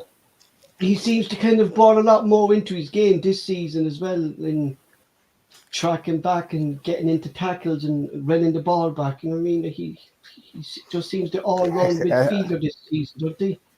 You know, he's got a bit of logic in him as well as being strong as well. Like sometimes it looks like he's going to lose the ball, and he just ends up with it because he's that strong. I don't think people realise with him because he's a lot smaller than a lot of other midfielders, but he's that strong. You can't get him off the ball. You know what I mean? He's that composed. He's got everything, and it's very hard to get a player like that. It's like O'Reilly. O'Reilly's good going forward, but he's soft. You know what I mean? Like, and he's a big guy, O'Reilly. Hatate's a lot smaller. And, he's your kind of ideal box to box midfielder, Mike, isn't it? He can do everything. He's getting better. He's getting better as better. That's what I mean. He's getting even better. You know what I mean? He's not even. That's what like Ange said during the week. Like he's not even started him, and that's scary. Like how good. Well, I heard Ange saying something about him that we say if we have a game over the weekend when he comes into Lennoxtown on Monday, he sits down with. I said it to you, Mark, before as well, that he sits down with Gavin Strachan, and they watch the game, and he looks out to what he can improve on that game, and what he looks to what he did wrong, and what he did, what can he change, and like that's a player who just wants to get better and better each time. Like, you know what I mean? You know, that's what's mental about Hatate as well. Is before he signed for Celtic, he wasn't even a centre mid. He was a right back. He never played centre midfield before in his life. No, he was a right back. So we signed him. When we signed him, Mark, we were saying, like, is he a right back or is he right wing back? Because that's the position he was actually playing. That's the same that happened with when Petrov. We signed him, yeah. That's the same when we signed Petrov. Yeah, he's a left back. Was it a left back, Petrov? Yeah. I just mind Douglas and John Barnes playing at full back one day. Was there even Kaiser, bud? Nice to see you, Kaiser. Did you ever have any doubt about that? Getting the result today? Were you confident to get the result today, considering the first half performance? Right, Mikey, what did I tell you before I put the phone down on you at half time? They said it'd be 4 or 5, huh? Their confidence, Pablo. I was never in doubt, Mark. I tell Mikey before we were talking during half time, and I said to him, "Don't worry about it. It'll be about 4 or 5-1." I said it'd be 5, like, but no, you were panicking, man. You're like you didn't start throwing bricks at Celtic Park. Like we'll hear all the excuses now tomorrow, like saying, "Oh, if Dunn wasn't sent off, that changed the game." I think that result was coming because Celtic were on top the whole game. We just needed to get that chance. Do you know what I mean? Well, when I was on the live chat earlier when they went into 10 men, I thought that was actually going to make it worse for Celtic. Yeah, because they sit back more, Mickey. Yeah, the 10 men, like they'd sit back more. I mean, and I can say it's hard, like it says that I understand and I get frustrated as much as anybody. You're probably a bit more actually. And when you've got 10 men camped 18 years out for the goal, it's hard, but even when you've got the top players to break that down, You know what I mean? And like he says, fair play to Celtic. Like, they got the job done, and that's what it's all about, is it? You know what I mean? Strengthening the goal difference as well at the top of the league as well, which is even better. I still think the second half performed, I've got no complaints whatsoever about it. I fear dues. Yeah, but Mark, It was against 10 men, but it seems to be the same problem for Celtic. It's either good one half and not clinical enough another half. Do you know what I mean? Like, we're not clinical enough for 90 minutes seems to be the problem. Like, you know what I mean? That was first half of too much kind of late, passing back and crap. You know? That's it. There's too much of sideways passing and backwards passing. And I've said that before. It's like the last 18 months. You're like Rodgers, his tenor. We're playing just boring kind of stuff. Do you know what I mean? It's just passing it about, and no actually trying to. We're not like trying to. And everything we do is so predictable at times as well.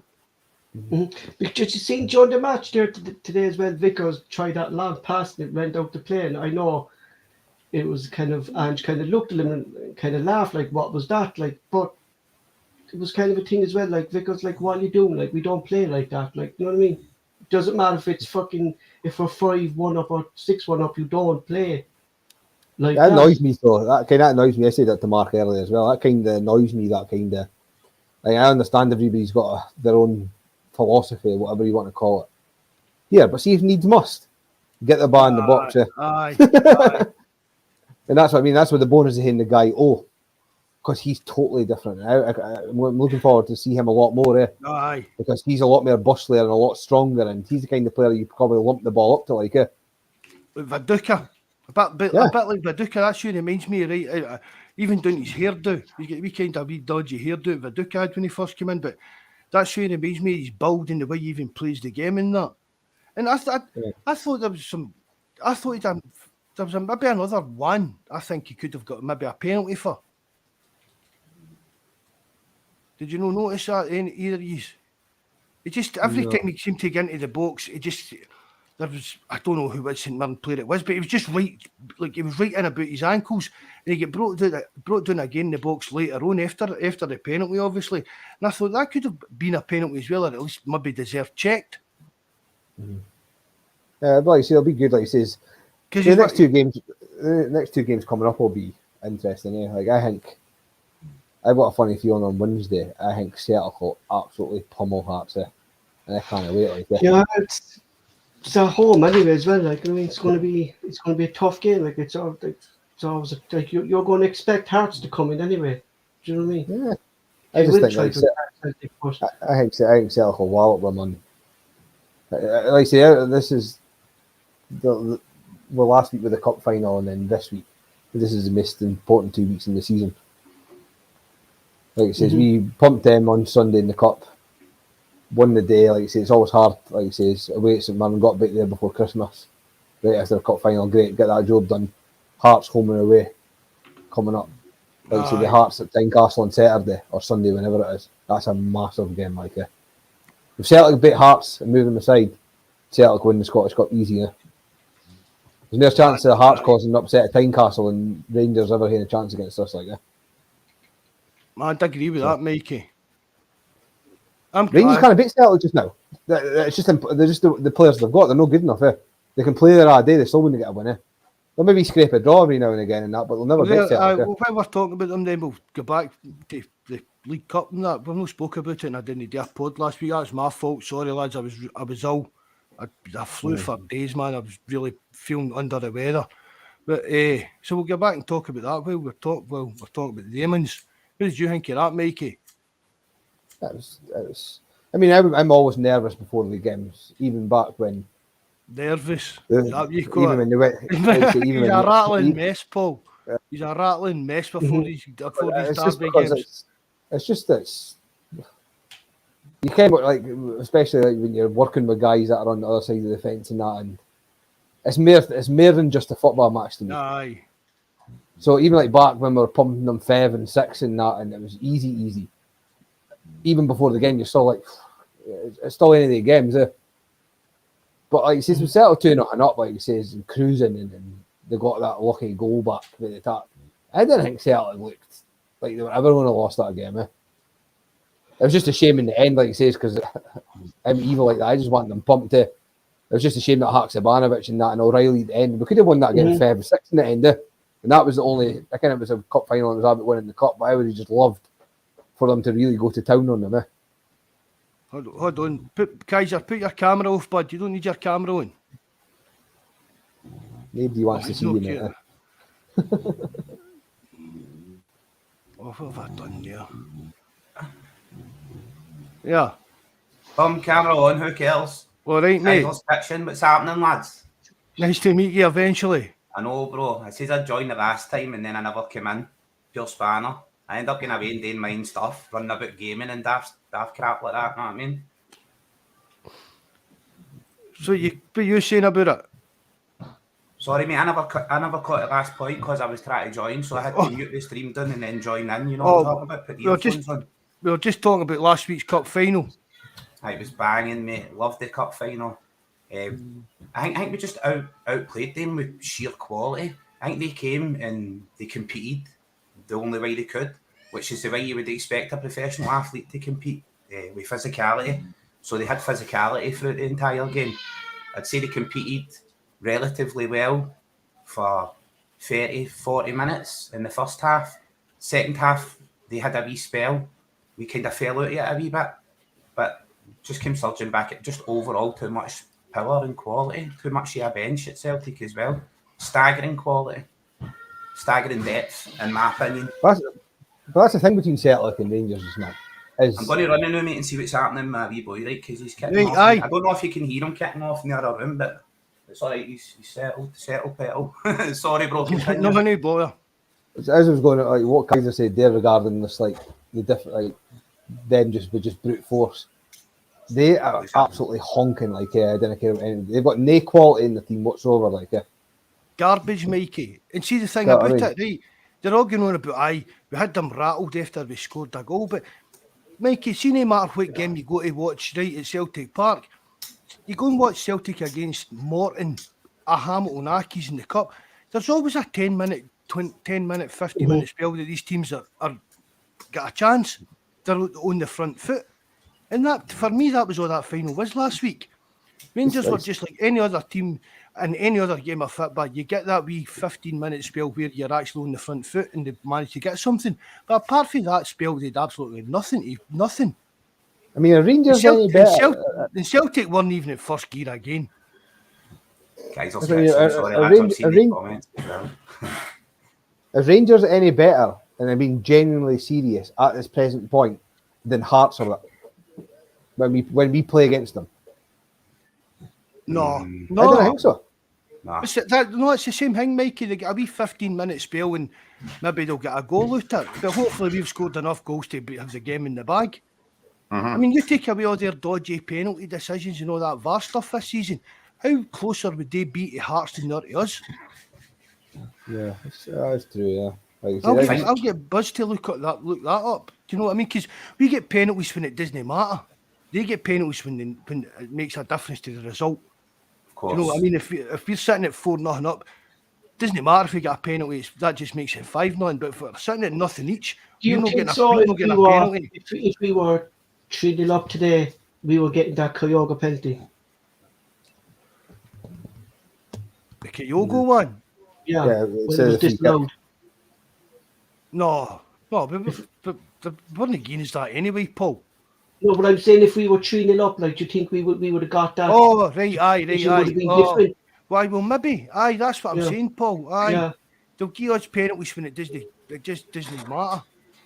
Do you know what I mean? Whereas Rangers are getting penalties and decisions when it's a kind of crunch time in the game. That's because VAR's sponsored by Prince Andrew, bro. At the end of the day, we all know Rangers are completely skint. They don't have the bankroll to fund the corrupt decisions that are happening with VAR. And let's just lay it out there, right? It's total corruption. It's bordering on match fixing what they're trying to do with VAR. But the eyes of the world are on them. So who is it? You need to ask yourself a question. Who is it who's paying for this to happen? Who is it who's getting this tainted view of VAR? Who is it who can influence these referees and stuff in their careers to put their part-time job in jeopardy by getting decisions against Celtic? It's got to be Prince Andrew. It's got to be the aristocracy. Why turn your camera off, bud? How? I don't think you can smoke on the screen. It's just a fag, mate. It's just a roller. It's just a big roll up, bro. I'm not caring. I'm not How caring. straight it is, it's just a big roll up, mate. A big juicy roll up. But actually, somebody's went and brought up something in the chat that I wanted to actually bring up, actually, and that's I'm glad that somebody said it. How was there nothing said about the? Hold on, right, boys. I'll make you chat comfortable. Sorry, bro. Right, sorry, Maradona. I didn't get to introduce to everybody. I know. I'm so sorry, man. That's that weed affecting me, bro. I'm only kidding on, boys. What were you saying there, Mickey? I was on about the applause for Ron Gordon, the old Hibs chairman, and that, and there was an applause. That was disgusting. That and then they started singing their usual disgusting chants and that. And how was there was nothing ever brought up about that, was there? no. Anytime Celtic or that. I get it, right? It's kind of tit for tat. We were disrespectful about the passing of a monarch. You know what I mean? That's the British institution right there. That's the Queen, right? We disrespected her passing large parts of the support. I couldn't say everybody did, mate. What's that noise? What noise? That my cigarette. Is it my mic? Where's that coming from? I don't hear nothing, boy. I don't hear nothing. Yeah, you only go the new. Are you sure you've not been smoking, bro? Maybe it was second-hand smoke off my smoke. Came down the cam. Just infused you. I just think, sorry, see, just to, if it's like a buzzing, mute everybody one at a time. No, that's that new. That's that new. I just think, like, see what we done disrespecting them, they were obviously going to disrespect us back.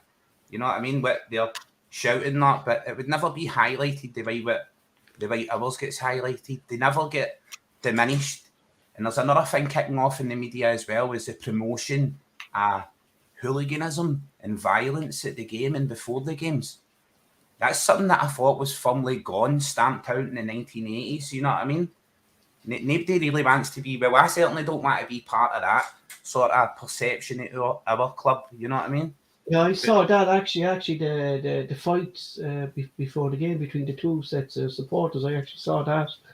It was at 9 a.m. in the morning. The game didn't kick off until 3 p.m. in the afternoon. You know what I mean, bro? I was like, who's getting out of their bed to go for a scrap? Full commitment to the lads and all that for doing it, but I don't think it's something that should be promoted. I don't think it's something that we should be doing. You know what I mean? It's something we should be trying to tell ourselves away from.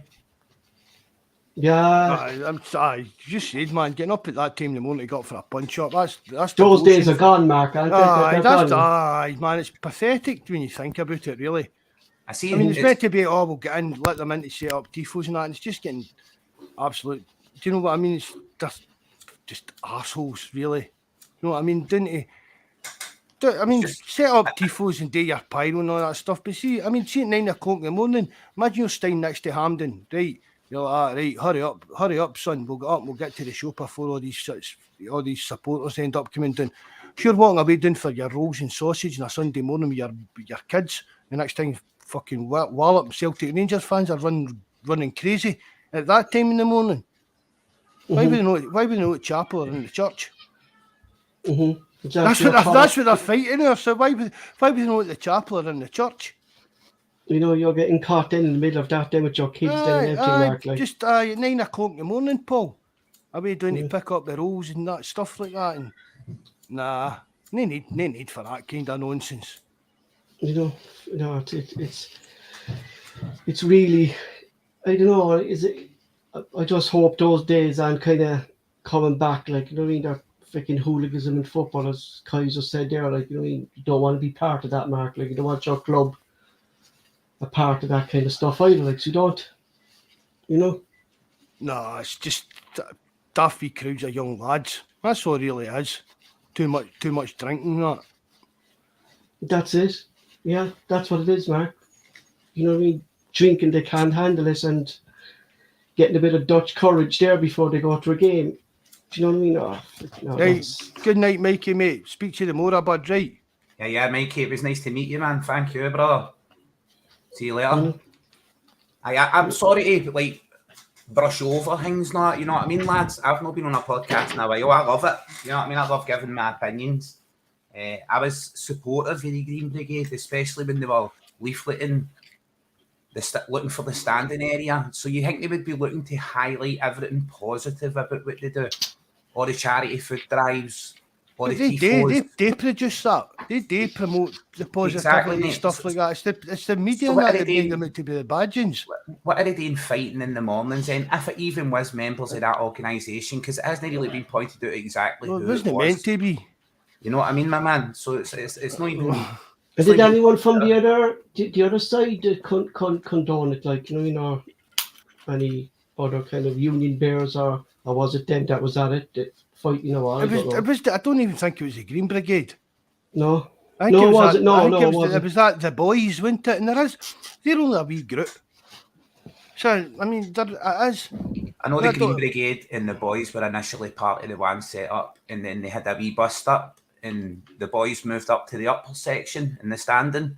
So I know they've been separate, but supposedly all that's been quashed, buried, so to speak, in order to push for this new standing area. So I can't really see any member of that organisation getting involved in anything like that right now. No.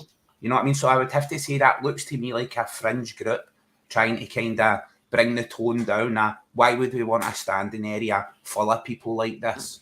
You know what I mean? And that's exactly it. Like they are trying to get the standing area increased in Celtic Park, and then you see that happen outside the cup final. Like this is just giving Celtic and the Glasgow Council a reason to say no to that, Mark, isn't this? You know. It's a bit different what's running about Hampden and that, Paul. There's not really much. Celtic's not got much control in that. Hampden gave. I don't know about the Green Brigade, but obviously, looking at the videos with the boys, Hampden gave these groups access to the stadium to set up tifos and stuff and everything like that. And once again, it's probably been abused for both sides. Do you know what I mean? That's the thing about it. And I mean, just while Kaiser's on, but I mean, I go to the standing, I go to games in that Kaiser and get in the standing section, and there's no really anything. There's nothing too bad, do you know? I mean, I'm 49-year-old Kaiser. Do you know what I mean? I've been round the block with Celtic more times than I care to remember. So, yeah, see, man. a lot of the stuff the press and new. I don't like to say it, but like younger fans and that, they kind of get all upset about and that. It's what if I ducks back a bit to me. Bingo, mate. I know I look puppish. You get me, my man? I'm like, I wouldn't say I look as young as I think I look. You know what I mean? I've got an awful big head, but I look puppish, mate, for my age. You know what I mean? I love myself, my man. I believe it was Brian Blessed who said to love oneself is to have a lifelong love affair. You know what I mean? So, I'm 40 years old, my man. I lived in Ibrox since I was 16 years old. Before that, I lived in the Wine Alley just down the road. So it's always been in this surrounding area. I grew up in the dark days, mate. You know what I mean? When Celtic were struggling, and I've seen my time in the trenches. You know what I mean? I've lived in the den, fucking mob on, mate. The ISR man was on me 24/7. You know what I mean? I wear my Celtic top regardless. I don't care. This is where I live. This is my street, my area. You know what I mean? So these people who come in here are guests and pests. They piss all over the street. They leave alcohol everywhere. Your Waynes can't get out to play. Your 2 feet. They're all singing up to their knees in Fenian blood. You know what I mean? I see the worst of them, my man. You know what I mean? Just living in an area like this. But I love it. I love it here. I wouldn't stay here. I'm here to balance the books, bro. I'm that good looking. Ibrox needs me here. I'm here to balance the books out, mate. Because all the ugly mutants come flooding in, all the zombified, look like their moths were sitting on the exhaust pipe with the technodrome come flooding in, mate. And I'm just here, like a wee shining ray of light, smiling. Every time they have a bad result, I wave at them from my door and that, you know, like, hi boys. They fucking hate me, mate. Put in with the foundations. You're as fucking mental as I thought you were going to be. Of course, my man. Don't get us wrong, bro. I love it. I love it banter, right? And I'm dead. When a heavyweight fighter's fighting another fighter and he's like, this guy's a bampot, I'll smash him in 2 seconds. I'm always like, well, who are you for smashing a bampot? I'm respectful of our adversaries. I'm respectful when they bring a challenge, when they pose a threat. For me, right here, right now, this Rangers team are reminiscent of what happened at Celtic when we were pushing for the 10. An aging squad, diminishing stars, want-away players, conducting coups, a bum nugget of a manager with a big mole on his face that probably gives him advice in his ear. You know what I mean? It probably talks to, it's probably got Ange Postecoglou's face as that mole and just whispers in his ear. It's like, you think so, mate? You think so, mate? You're going to play him there, are you? No, you're not. You know what I mean? He's just Ange's rent-free in his brain. Chris Sutton utterly destroyed him. You know what I mean? He shows his inexperience as a coach. For me, Rangers letting go of Gio was a huge step backwards. The guy showed tactical awareness, and Ange had a semblance of respect for him. You know what I mean? There was a slither of respect there between them. This new coach, there's no respect here. Ange's just going to crush him at every opportunity and laugh at him. The big man plays chess, and these fucking bum nuggets play checkers. They've not got a clue. The man's 2 steps ahead.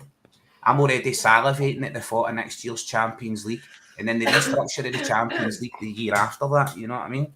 I'm like, when this Champions League structure goes to 5 home games and 5 away games, and a 36 team, I think it's 36 or 52 teams are putting in a league structure across the Champions League, just making it like one big league group, and you can play any team.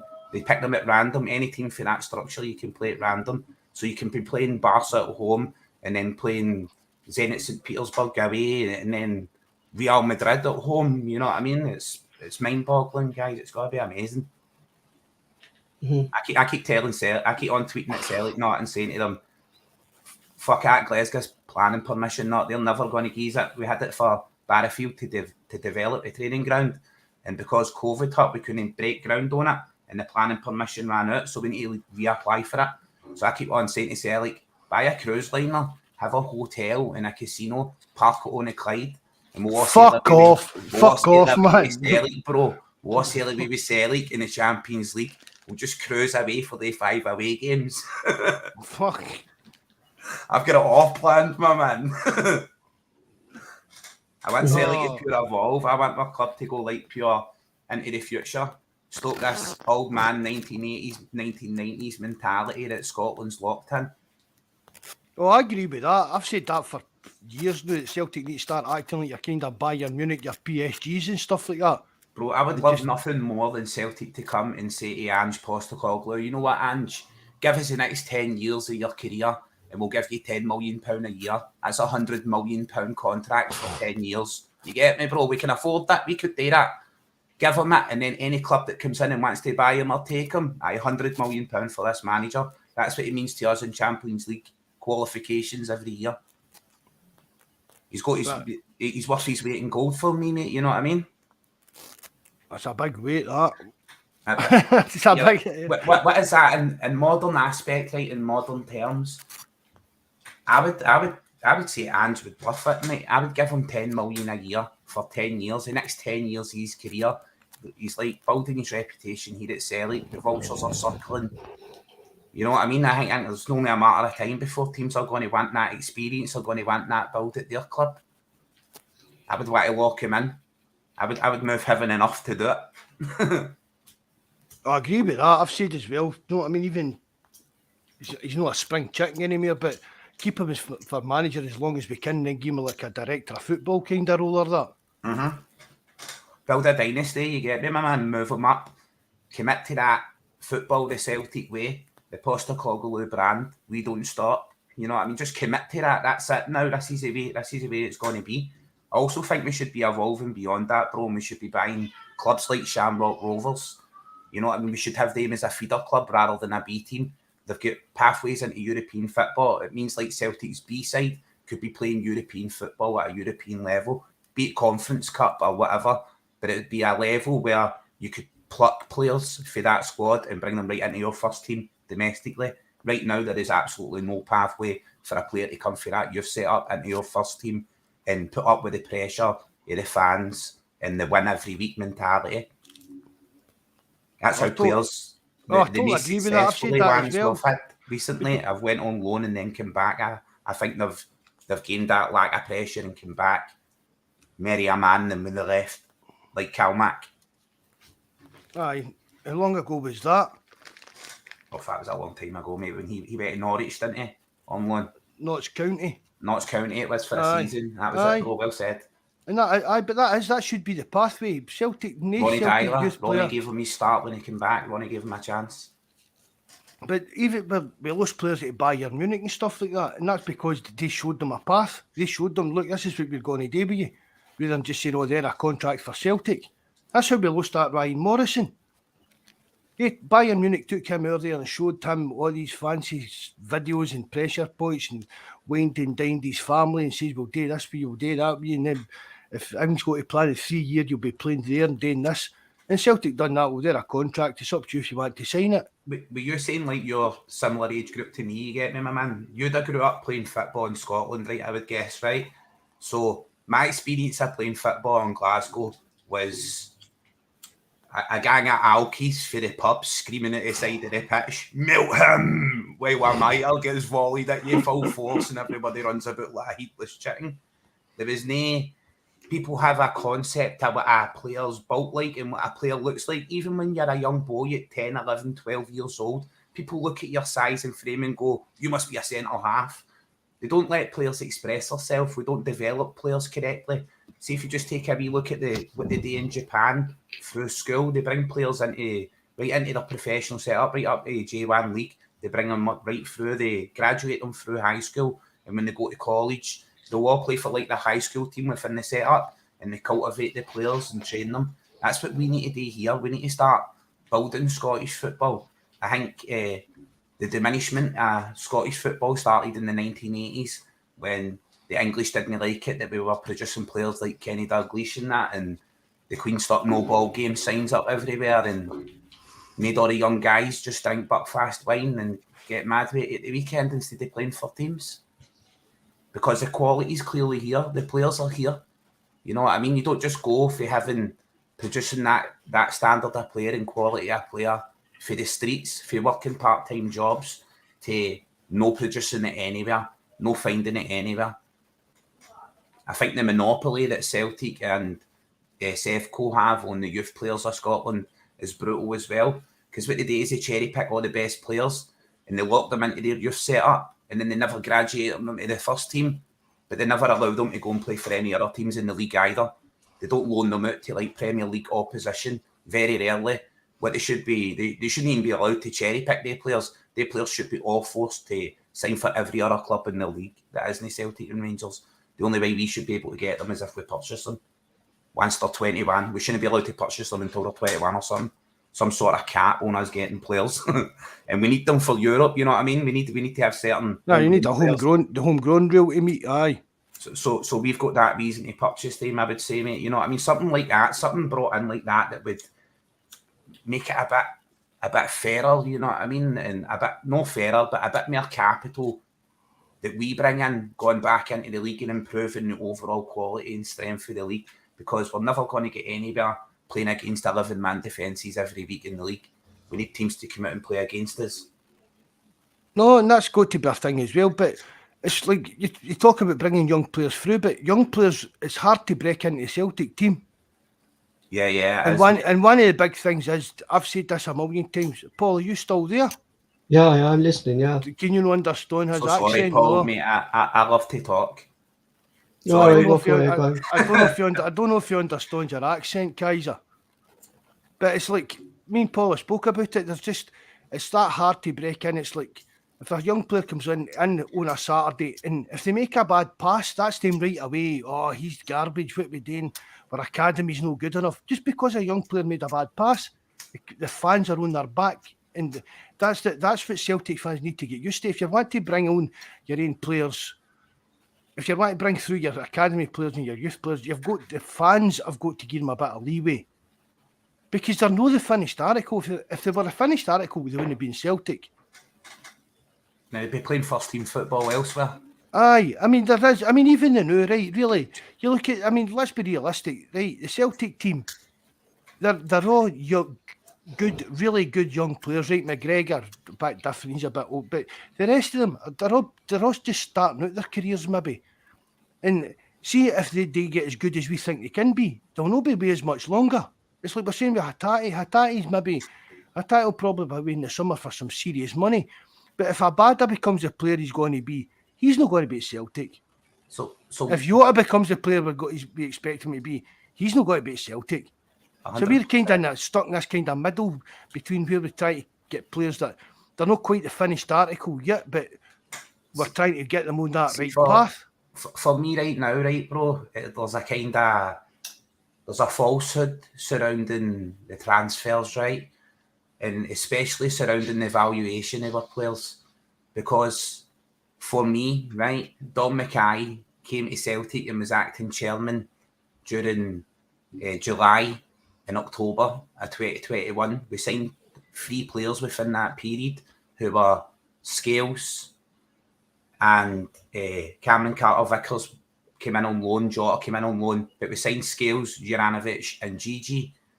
Now, I think he signed him on some sort of rugby deal with freedom to negotiate when clubs meet a certain valuation, because there is no way Juranovic should have left Celtic for the cash that he left, even with people being negative about him, right? People were on a wee negative kick about him, and he brought that on himself, in my opinion, by letting his head get turned by every club that said hello. You know what I mean? He was like Beetlejuice, mate. His head was spinning off his shoulders every time Atletico Madrid or something was mentioned. But I think the value that we lost him for was like a coup. I think he could have ended up going for like double what we brought him in for, given off the strength of the Don Mackay contract that he was offered. I think Don Mackay got his pants pulled down, and that's why he left in silence. That's why now both those players are gone, and now we'll start getting true valuations of players, because players like Hatate, Abada, they've got to be north of 20 million. In my opinion, a player like Abada playing in the Premiership and coming on as a substitute for a mid-table team, they would be screaming for 48 million for him. That, in my opinion. And Hatate, but Celtic's not going to get 48 million for him. No, they'll know, mate. Definitely. You know what not. I mean? But we can command a good fee and a good sell-on clause. I mean, just because the prices in England are absolutely crazy, we're not going to get that, but we should be pushing as much as we can. Well, if they've got the money, bro, and we've got the product, we should be pulling their pants down for as much money as we can get, because they're no sharing it. That's for sure. Aye. They're no opening the FA Cup to all teams that are on, all teams that are in Britain. You know what I mean? Let's play them at their own game, right? Open that FA Cup to all of us then. Open it to Scottish teams and teams from Northern Ireland and Welsh teams. Make it the greatest domestic cup competition in the world. They would never do that, because they could never bear to see the precious FA Cup sitting in a wee shiny box at Parkhead, and they know exactly that's where it would go. They know we would dominate the world. That's why they would never let us in the Premiership. If they let us two, right down that road, then what's the need for other fake versions of us two that they've got everywhere? You know what I mean? We've done it in this country. We've got Edinburgh, Celtic and Rangers. You know what I mean? We've got Celtic and Rangers everywhere. We've got Hearts and Hibs. And we've got it everywhere, all over the world to try and replicate what we've got. That's how it's dementing that the morons let their history die, and they're a new formed entity, and it's the Derby now, and it ever shall be, unless we're playing Partick Thistle, because then that's the old firm now. What if we sell the oldest team in the old Glasgow rivalry? You know what I mean? Get any pitch in here, Pablo. What's that? You get any pitch in here? I haven't a clue. I'm lost, man. I haven't a clue what you're talking about, boy. So sorry, Pablo. He's talking about his guys are saying that why not see like the FA Cup? Why not open that up, make it like a British Cup? That never happened. See, there's that. I agree with you, Paul. Positives that, I've thought about, bro, right? Positives for it was they could open that, right, and then you could have a reason to select an Olympic squad for each nation. You could select a few players, and it, no like you're representing Scotland or England, you're representing Great Britain. You could have an Olympic squad drawn for that cup, for participants in that cup. You know what I mean? And it would the TV money. You're fucking bonkers. I know, mate. Wait, Sorry. Paul, what do you think? Are we voting it? Kaiser is absolutely fucking bonkers. All right, yeah. Paul's But, like, if I could decode what the cunt was saying, it'd be half the battle. Sorry, man. He's talking about how big Celtic could be, Paul, with English money and being involved in the stuff like that, and that kind of sponsorship and league money coming in and stuff. Yeah, well, we would be a top team down if we had that. Do you know what I mean? But I don't ever see it happening. the don't. reason they won't let it happen, Mark, is because they know that that's what's going to happen. Because we'll go down there with the second biggest stadium in the league. Do you know what I mean? 60,000 seater stadium. They're never going to let a Scottish team win their English Premier League. Do you get me? You know, And I've said as well, Paul. I don't want to join into the Premier League. See if push came to shove with this Super League, I would rather go with that than go begging cat in hand to the English Premier League. I would rather take a run at the Super League as well. Big Bobby's like that. Kaiser's away on tangents here. I'm sorry, my man. I've took him to the twilight zone. He's like, what the fuck? He's just auctions knocking around his boots. Sorry, bro. But I'd rather go for the European Super League because why not bring English teams up to Scotland to improve our league rather than us get down to England? Because if we get down and join that Premier League, we're improving that. Even them. I mean, see if there's a European Super League. I've said this before. Their Rangers' finances, they would struggle to actually be allowed or invited to get into that because they've not get the kind of the structure, the business set up, and all that kind of thing. They'd get themselves relegated the first year for the 150 million relegation money. Aye. They'd have some sort of ploy to come up and down every year like a fucking yo-yo. But see if there's going to be a European Super League. I really don't see how Rangers could meet any kind of criteria to get in that through their finances. Do you know what I mean? They've lost £120 million in 10 years. I know that's not a lot when you talk about like this shit it's going to Barcelona, but that's still serious money. So are they just going to rely? Right, Celtic self-substantiates to now. Rangers don't. So would Rangers just be joining this Super League to self-substantiate? Whereas we wouldn't need that. Do you get what I mean? I don't think Rangers would actually get into that without hanging on to your coattails and saying, "Oh, we're the old firm. If you take them, you need to take us." Aye, bingo. I think definitely right. See, when I think of this Super League, I think just extracting the cream of the crop and putting it into a league, a structured league, right? Then there needs to be roots into Champions League football and that for that Super League. Straight away, that needs to happen. But there's not going to be Champions League. That's it. There's no going. Then you're sacrificing Champions League, and Champions League's new structure that's coming in year after this. You know what I mean? That new structure is going to be electric. That's how I was thinking more along the lines of a domestic cup to enhance, even create one. You know what I mean? If they wouldn't be willing to share something like that, create or revive an old cup that was a domestic cup. You know what I mean?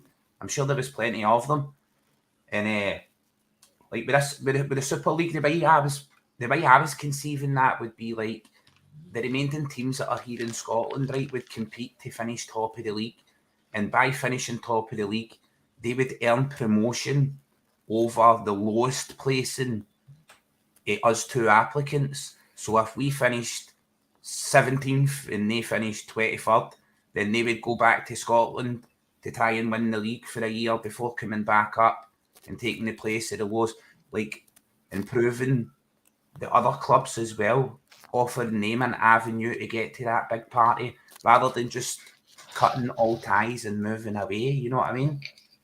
Now, like using the National League to qualify for the Super League. Aye, exactly, mate. The top one or the top two in some sort of playoff with teams that are already, if it's 2 or 3 years that go into the Super League, I'll say they take the top 4 for your league and take them into the Super League, and then the next 4 become the top 4 then, don't they?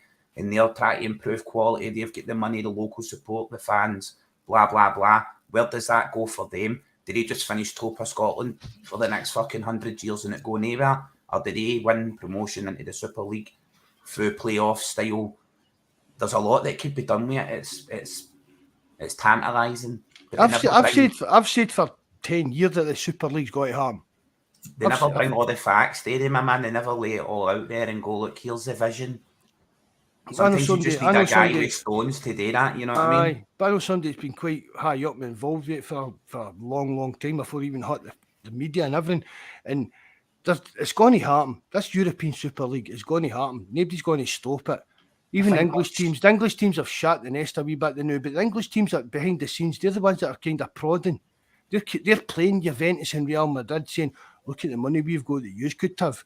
Look at this, Real Madrid. Imagine using your TV. Aye.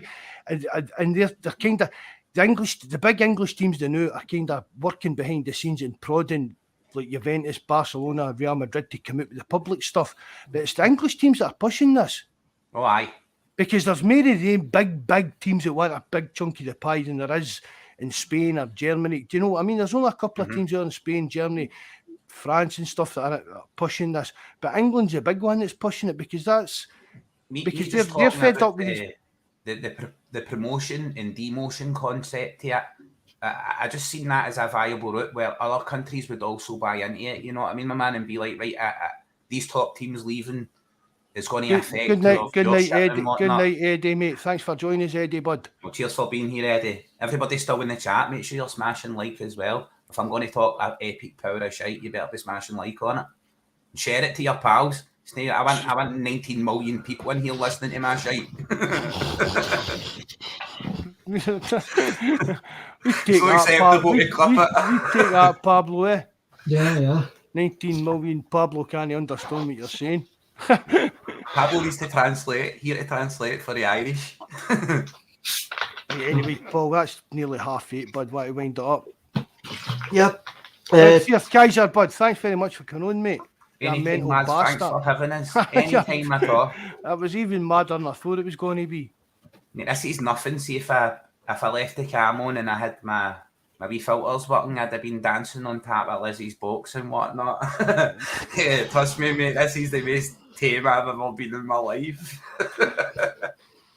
Other pods will be tuning in here and be like, mate, just tell him to turn this camera off and we'll get him on. Cheers, man. Mark, we close the show, lads. Cheers, Mark. All right, thanks very much, Paul. Thanks, Mikey, for coming on. Kaiser, thanks for coming on. Anytime.